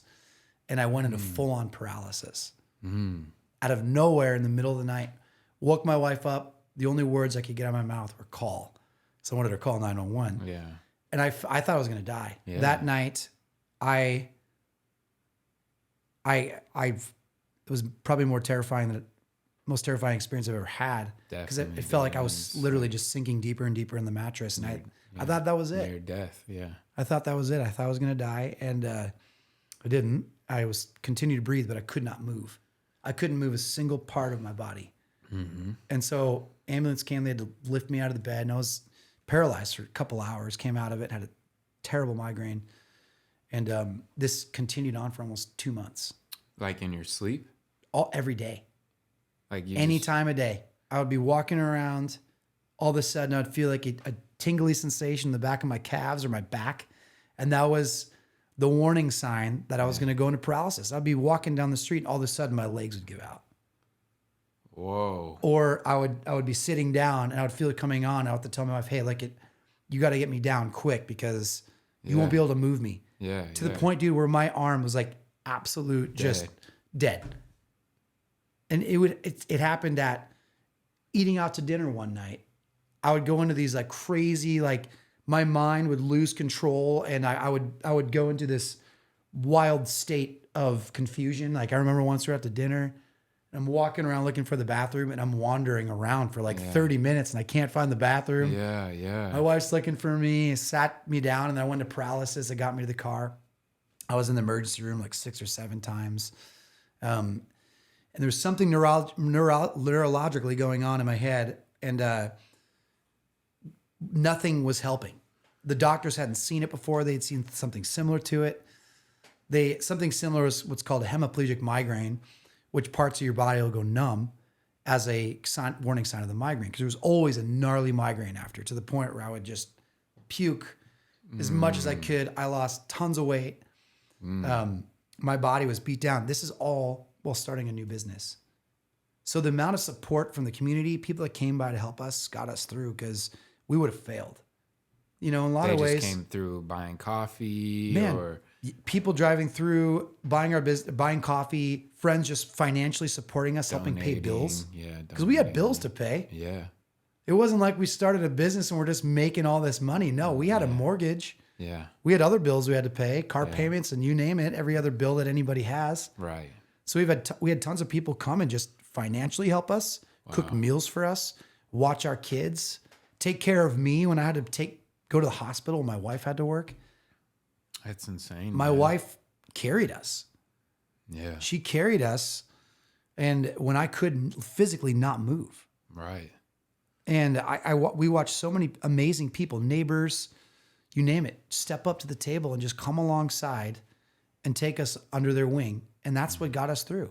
That's amazing. It's the kind of thing that fails a business, and somehow we made it, and it was because of the community. That's awesome. You had that, man. Yeah. And it was such a wild experience. I ended up, the one thing that got me out of it is I went to traditional medicine. I saw doctors. They tried to put me on medications. None of this stuff is helping. It's making it worse. Then I went to a naturopath doctor, did some blood testing, and then reset my body. We started from scratch. So I did a colonics, which is not comfortable, but the best thing I've ever done. It's ultimately like an enema where they shoot water in your gut, up your butthole, cleans out your gut. Cleans it out, yeah. And it's super uncomfortable, but the best thing I've ever felt. And I'm not going to lie. I've been wanting to do one sometime. Let's go together, because I want to do another one. Do we get a punch card? Oh, yeah. We'll just sit next to each other with water shooting up our buttholes. Hey, I'm at 3. Where you at, dude? I got a free one at 5, buddy. Dude, it's gnarly. Like the lady's sitting next to you, while this water's shooting through you, all this crap is literally coming out of your body. She's having a conversation. I heard it's wild what comes out. But Ben Greenfield, who's from Spokane area, had talked about it once on a podcast, and dude, it helped me. I literally reset my body from nothing, because I had no nutrition. My body was just going downhill, and so got rid of gluten, got rid of a bunch of negative things my body was testing negative to, my blood type. What, you said you went to a holistic doctor for this? Yeah. And who is who is it? Or are they still around? I can't remember. My brain was in such a haze during that time of my life. I could find her. I think her name was Maria. She was in Spokane Valley off Argonne. Cannot remember. She was a traditional doctor for many years and left that practice to start. I love the ones that do that, man. It's cool. She was awesome and really made a huge difference. And really, it was mainly the goal of it was, let's start here. Let's at least get your body healthy. Yeah. That way we can see what happens next. Because traditional medicine can be very useful at times. It can be damaging. It can also be useful. And so the goal was to set my body on the right path so I could heal. At least get nutrients back in it to get it working again. Yeah. And so, I did like a 2-week bone broth cleanse where that's literally all I ate was bone broth every day. And had a bunch of, natural, vitamins and minerals I'm taking, and ultimately I healed. I got out of it, and it was a non-traditional medicine way that I was healed. Yeah, eating healthy, getting my body cleansed of all the crap inside my gut. Yeah, and getting back to a place of moderation. And I've just continued that in my lifestyle. I've slowly brought some things back, and then I've had to let some things go because I'll bring it too much back. Yeah. But that happened early on in our business, and that was a really like earth-shattering thing for us. And thank God we did make it through. And we, continued to push forward from that point on. And, the community around the Spokane Valley, which is very much because of my wife, she knows everybody in Spokane Valley. And I had a good community around in different parts of the city. People just came and supported our business, and it worked. It was surprising, but it worked. And we would celebrate every little milestone along the way, like a couple $100 days to a little bit more. And all we kept on doing was just build relationships. That was the core of our business, was that if we could create a staff of people who generally care about the customer coming through, it's a relationship raising business. It's not just about a product. No. It's not about pushing a drink through the door so we can make $1. Yeah. And if your business is doing that, like that, I just think that's the wrong reason to be in business, because we have succeeded financially because of the fact that we care about the people who are coming through. Yeah, of course. Yeah. And so, a couple things became really clear to me. One was that I didn't understand drive-through culture. I understood cafe culture. I started to fall in love with drive-through culture because I had to work it. Most of the time, people at a drive-through are, it's like some young 20-year-old girl. No, dude, I'm like a fuzzy 30-year-old dude with kids in the window, and like some dudes would come through rolling to get coffee. They're like, are you're the guy who's making coffee for us? I'm like, yep. What do you want, man? Yeah. So I had to deal with that awkwardness, or friends being like, oh, what are you doing in your life, man? Oh, working at a coffee stand. Even though it was my own business, I had to fight the pride of being like, I'm a barista at a coffee stand, like, man, it was humbling, super humbling. Yeah. To the point where like, there was times and I had to work side jobs to pay the bills. And this moment was a great moment. We had a number of great customers that came through. One guy, his name was Chris, owned a landscape company. I had done landscaping in my past. He's like, hey, I could really use some help on a project. I was like, I could use the cash. I'll come help you. We had to lay some sod in Sunrise community, which is a really nice community up above where our 16 the Sullivan location is. And I'm up there laying sod, doing dirt work, on this guy's lawn. Young guy, probably right around my age, a young family. Yeah. He comes out, and he's like any young guy with a new house, like feels like maybe a big shot, like getting their sod on, comes out, check the workers doing their, their thing. And he looks down, he's like, good job, guys. Looks good. And he like does a double take. And he sees me and I recognize him. And he's like a regular that comes through our coffee stand that I have served before. Yeah. And I know, and he's like, hey man, are you the guy who owns Swell Coffee? And I was like, oh yeah, that's me. He's like, oh, cool. And grass looks good, man. Oh, dude, it's so humbling. I'm there like laying sod. I'm also the owner of this business that's getting started. The dude's a regular, and it's like, yeah, man, I do sod on the side. Like I was trying to find a way to make myself sound cooler than I actually was. Right. When the real reality was, I just needed money to pay the bills because our business was not providing enough to pay our bills. And so, and there's times even to this day when I've had to take side jobs doing things. We run a small business. We're not making millions of dollars. And I will be the first person to say that I'm never going to pretend that everything is amazing. Yeah. It is hard. It is fine. Yeah. We have to earn it. We have to figure out where money goes. I didn't know crap about money management. Yeah. I've learned and am continuing to learn that lesson to this day. Right. Learning and honing in our skills as we grow. We have money coming in. I don't always know where it's going. I don't understand taxes and all this stuff. Like I am a noob. Yeah. And challenging, man. It's challenging. It is challenging. I didn't go to business school. I don't have the traditional business mind that someone might have. Yeah. I know how to create a product. I know how to sell a product. I know how to talk to people. Yeah. Those things can get you by. But if you don't understand the back end stuff, you're going to start to suffer as a business. And so it was the school of hard knocks for both Alicia and I. Yeah, man. being married, starting a business, Yeah. which is another old challenge. And it can ruin marriages. And there's times that it's definitely put us to the edge. Been close, yeah. Oh, money's tight. We're trying to figure things out. Yeah. Some bill doesn't get paid. Yeah, a lot of stress. A lot of stress that comes with it. You forget about payroll tax or whatever tax, and all of a sudden you're getting slammed with an $8,000 tax bill, and you're like, holy shit, where's that going to come from? Yeah. Oh, we were supposed to be putting tax money aside?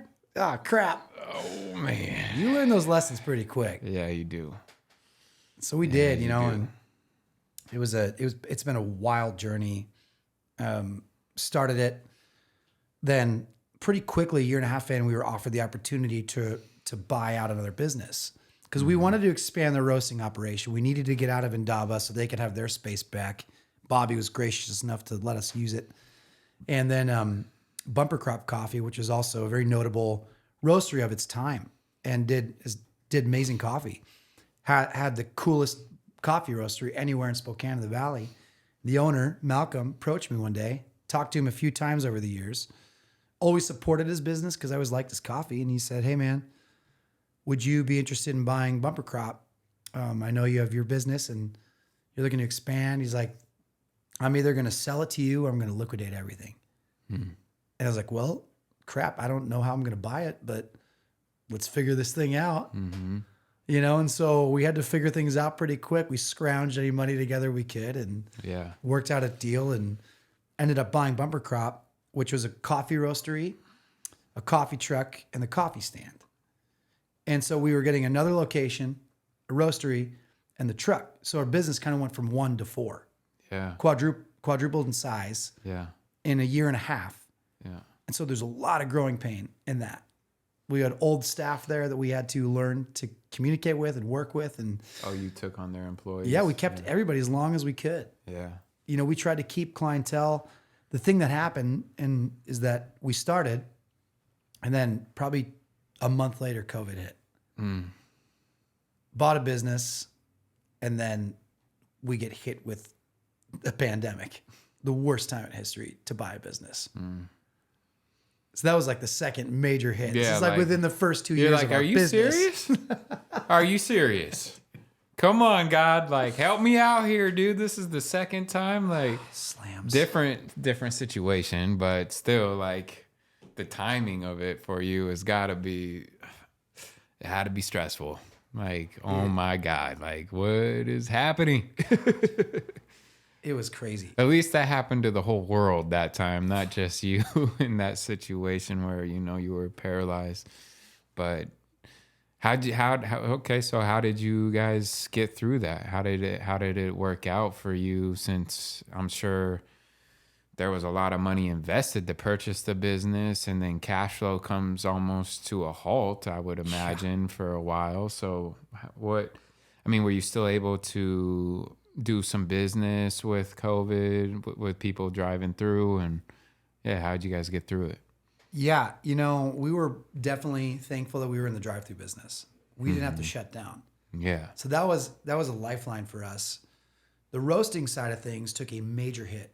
There was some great clients that Bumper Crop had, and there's a lot of great roasters in Spokane and Coeur d'Alene. Yeah. There's something like 60 roasters. Yeah, it's crazy. It's a very small piece of the pie. You know, so you have your Roast House shirt on here. Yeah. Thanks for supporting them. And that's okay. We love those guys. I respect Roast House. Yeah. Great coffee and a very amazingly run business. But these great businesses like Roast House and Indaba, and you know, we're all working to try to serve great coffee to a very small portion of people. Yeah. Well, we had a bunch of clients that the Bumper Crop had, and so unfortunately COVID shut their doors. So I'm also taking over a wholesale business that is dying. Because all of our we can't produce coffee for anybody now but ourselves, pretty much. Yeah. We have, you know, churches and businesses and cafes. These places are shutting their doors and not ordering coffee from us. So we didn't have that income. And then local events the coffee truck would go to, they're not doing those kind of events anymore. Everything is shutting down, so we had to rely on the drive-through. If we didn't have the drive-through, we could have sank. Yeah. It could have sank everything. Right. You know, and so we were able to weather that storm. We've always been financially responsible. We don't overspend. You know, I don't take home some massive salary. I've taken home money and paid myself, but we've kept it at a minimum. Yeah. And we still do. We don't live super wealthy lifestyle. One day we will. Yeah. But we are very conservative with our money because we wanted to make sure the business is moving forward and we're still able to pay our staff. And that was really important to us. There's people, Of course. we have managers that rely on us paying bills and other people in our, you know, in our shops and our employees. And so we were able to weather that, get out of it. And ultimately we've had to rebuild our roasting from the ground up. And that's been a very difficult road. It's not easy getting new coffee roasting clients. And anybody in the roasting business knows that. You have to work really hard for it, and you have to build great relationships. Yeah. Because it's more than just undercutting someone to say, well, I can give you $1 less, which happens, unfortunately. Some people in our city have that mindset. It's not the way that we run business. We want to develop a relationship with our clients, and if we're not the right person, then we're not the right person. Yeah, exactly. And I will be the first to say that I think our coffee is exceptional, but we may not be the best coffee in Spokane. I can't say who's the best coffee. Yeah. The best coffee is a coffee that you enjoy. Yeah. And the fact that you're supporting Roast House is awesome because when the tides rise, all ships float. I think there's exceptional coffee all over the city, and I think we get to play a piece of that. Yeah. We have our role in what we provide, and we get to make people happy with the coffee that we provide. Yeah. Maybe some people don't like it. I don't know. But what I do know is that we're going to do our best to create the best product that we know how to make. And because of that, we have succeeded.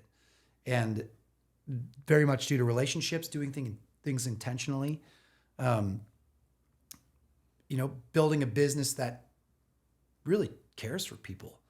You know, customer service to me is absolutely the most important thing when it comes to any service-based industry. Yeah. Food-based industry. If you're in the coffee scene and you're trying to be too cool at a counter to talk to someone, then you're messing up. The relationship between, you know, our employees and the customers are the most important relationship we have. I agree 100%. Like I always said, if I ever owned a service business, you know, like serving coffee or a restaurant or a club or anything like that, like the foremost thing is hiring the right individuals that are going to treat the customers in an amazing way. Yeah. If you're not doing that, if you show up and you've had a bad day, then you shouldn't work today if you can't leave it at the door. Yep. You know, and if you continually do that and we get feedback about it, I'm going to have to let you go. Yeah. Because you're not fostering the environment. And I think a lot of people overlook that aspect for whatever reason in business. They're just looking at the money, or they're just like, I don't really care. You know, I guess is probably the bigger thing. They're like, yeah, I do it for the money, but they don't care about fostering the experience. Yep. I mean, because that's what it is. Like, it's an experience every time somebody comes through your coffee stand. What kind of experience are they going to have? Yep. How are they going to be? How are they going to feel? How are they going to be treated? Yep. You know, it's like that's the biggest number one thing with any business where your customers are directly interacting with your employees like that. Our mantra is pretty simple. It's live well, love well, and serve well. Yeah. And that's Bang. it. When you live well and you're taking care of yourself, you're going to be a healthy person coming to work. Yeah. When you love your employees well and the people around you well, you're going to be an enjoyable person to work with. And you're loving the work you're doing. Yeah. And that's enabling you to serve people well. Yeah. Because serving people well, you're giving of something of yourself. And you have to be full in order to give anything. If you're in a service-based industry, you're not filling yourself up and taking care of yourself. You shouldn't be in a position where you're serving somebody. No, I agree. You know what's interesting that I've 100%. learned is that through the drive-through coffee window, and me personally working it for the first 2 years of our business, the relationship between a drive-through customer and an employee is different than a cafe person and an employee. At a cafe, it's typically a third space. You're sitting at a table with someone having a private conversation. You're not going super deep with the barista.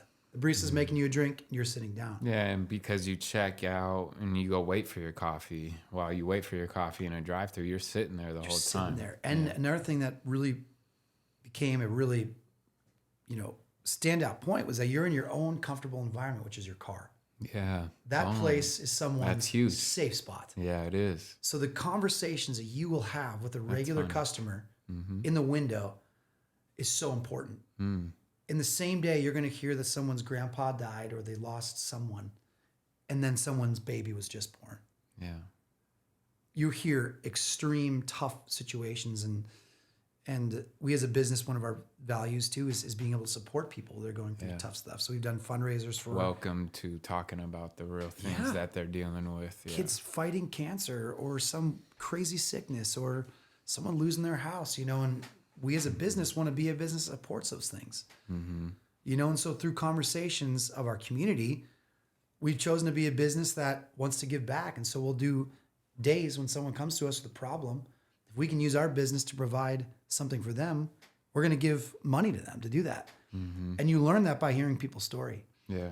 And that's been probably one of the greatest gifts of business, is being able to give back and bless people in the community that needed it, and helping people. And that's not I'm not trying to make us sound like any great people. It's just that it's a value in my life. I've had people give to me when I was sick. Yeah. And so it's my duty to give back to other people when they're in need, and being a good steward of that money. But that relationship is so precious between the drive-through culture, barista, and customer. Yeah, I think so. And you have to have the right people in the position to do it. And we have an amazing staff. There's people that love their coffee stands, love them, and are loyal and all of that. If you're doing it right, it's like a part of what you look forward to in the day, So that's really cool, man. And I could only imagine you fostering that kind of environment. Or of course you're doing that.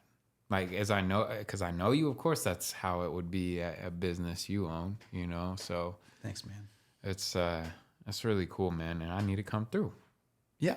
And I haven't even been to this man's coffee stand, and I'm interviewing him about it, but I'm coming now. Well, now that I get my blow and go out, I'll be free. And we ain't going anywhere. Yeah. It won't go off while I'm ordering my coffee. That should be embarrassing. So that's probably why I've waited. Yep. That's probably what it was. Subconsciously, I'm like, I don't want them to know.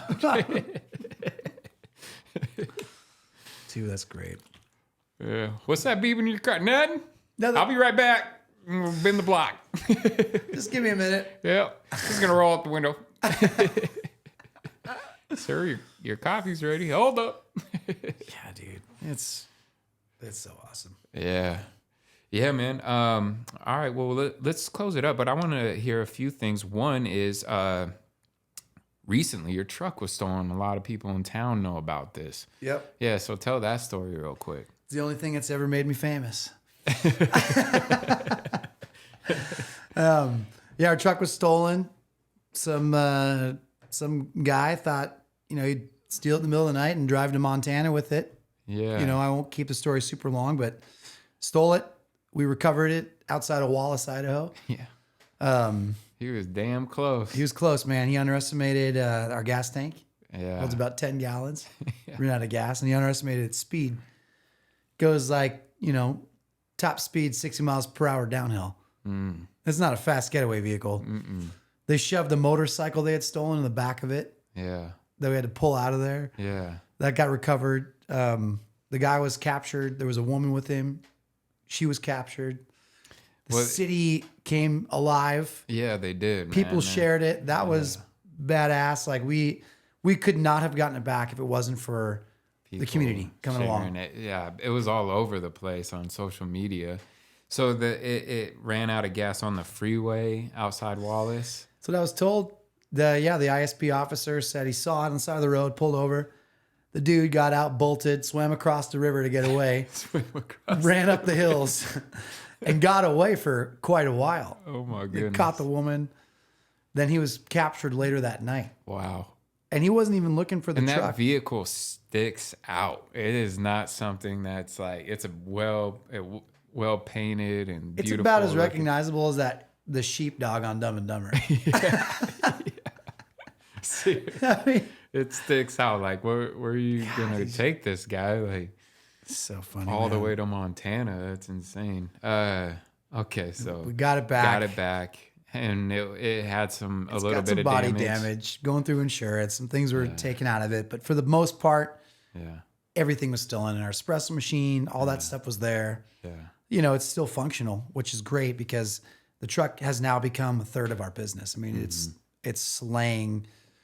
It's just slaying it for us right now. And so if we had lost that, it would have set us way back. Yeah. It would have sucked. And it's slaying it because you just got a new contract you were telling me about. You want to tell the people about that? Yeah. So we traditionally had done tons of private events, partnered with local schools and, local businesses showing up, serving coffee to their clients, client appreciation, things like that.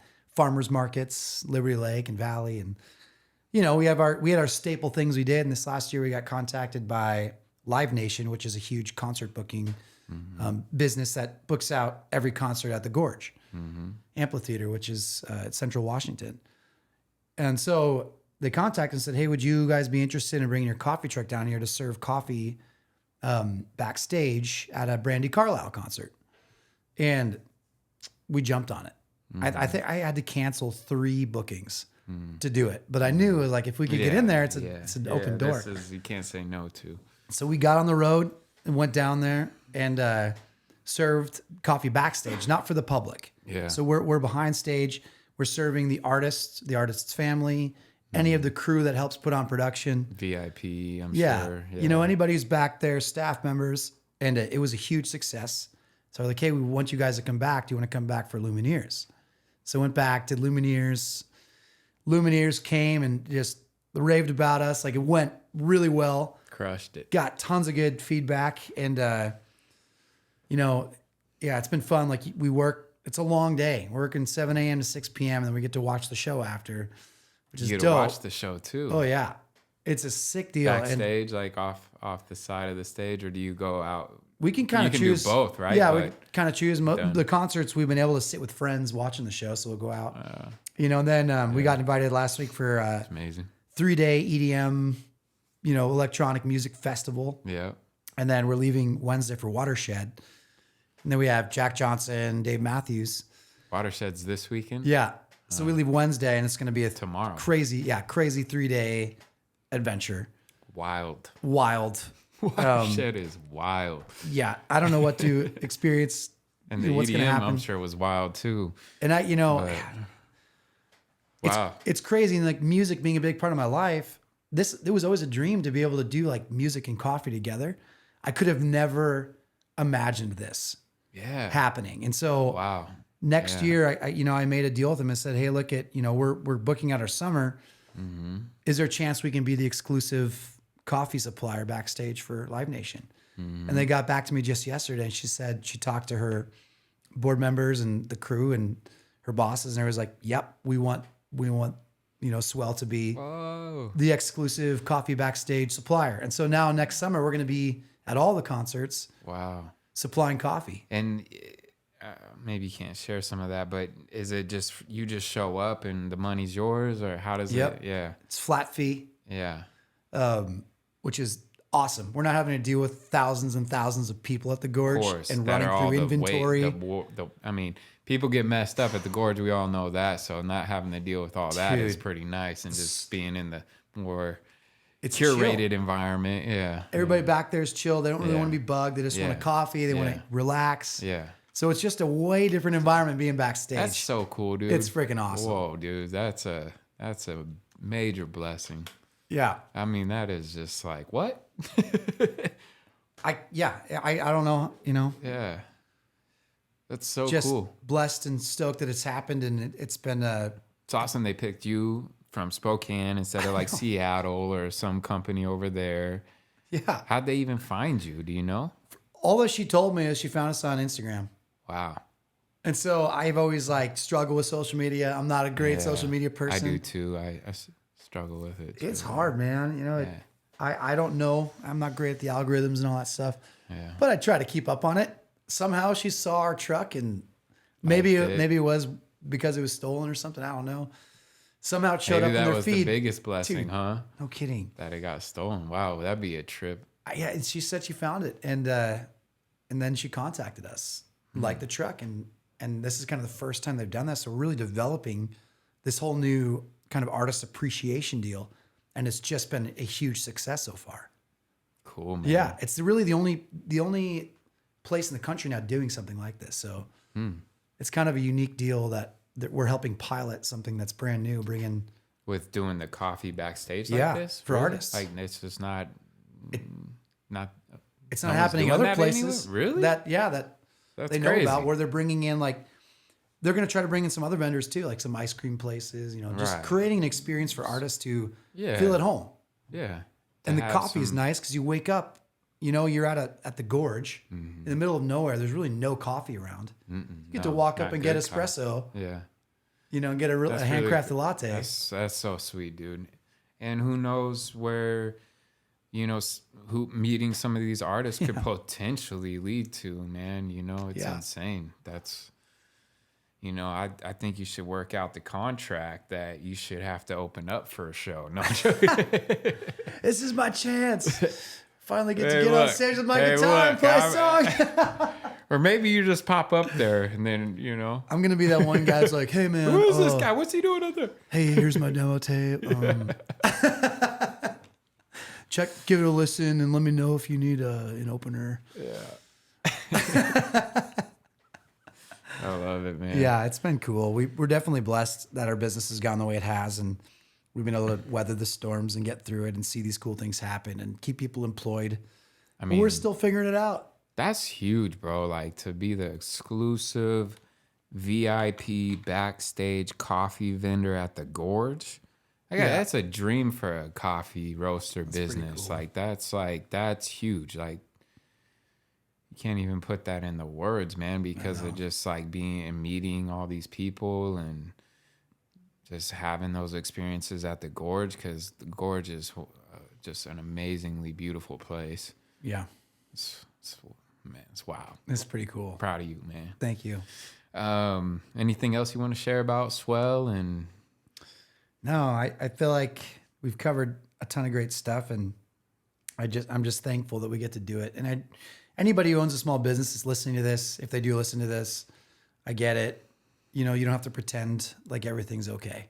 Yeah. Just like you shared your story about last year, and you don't have to pretend like you're making all this money and that you're the greatest gift to small business. It's okay to be vulnerable and honest about how hard it is. Yeah. Because it's hard.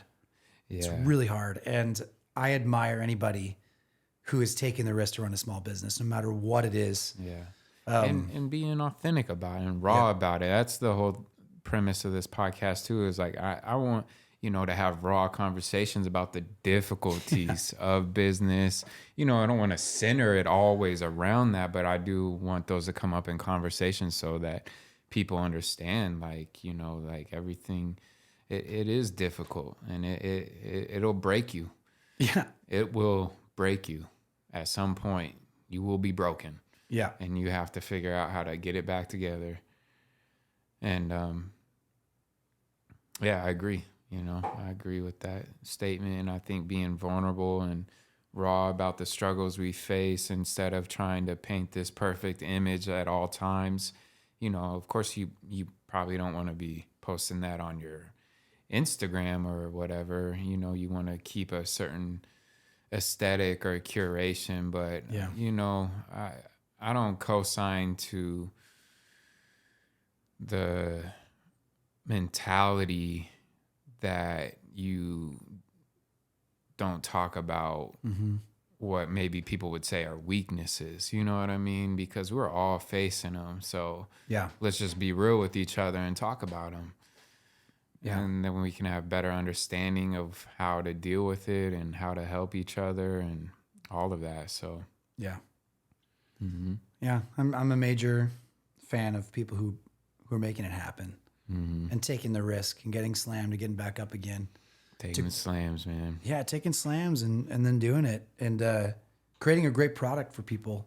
Because our city needs it. We need that to make our city come alive. Yeah. That's part of the story of our city, is people running small businesses and neighbors supporting each other to make those small businesses work and keeping our economy alive. Yeah. You know, those things are really, really important. So I'm a huge fan of anybody who's trying to make that happen, you know, and give me a call if you ever need to be encouraged and hear some more stories. You know, I know what it's like to struggle and still struggle at times. I mean, yeah, you know, but thankful every day I get to do it. If you're in the Valley, go check out Swell Coffee. Yeah. I'm going to be coming through there and checking it out myself. I'm going to check out that roastery. I think the next time we're going to do a continuation of this chapter, we're going to do it at his roastery. And who knows what celebrities and artists he'll have met by that time.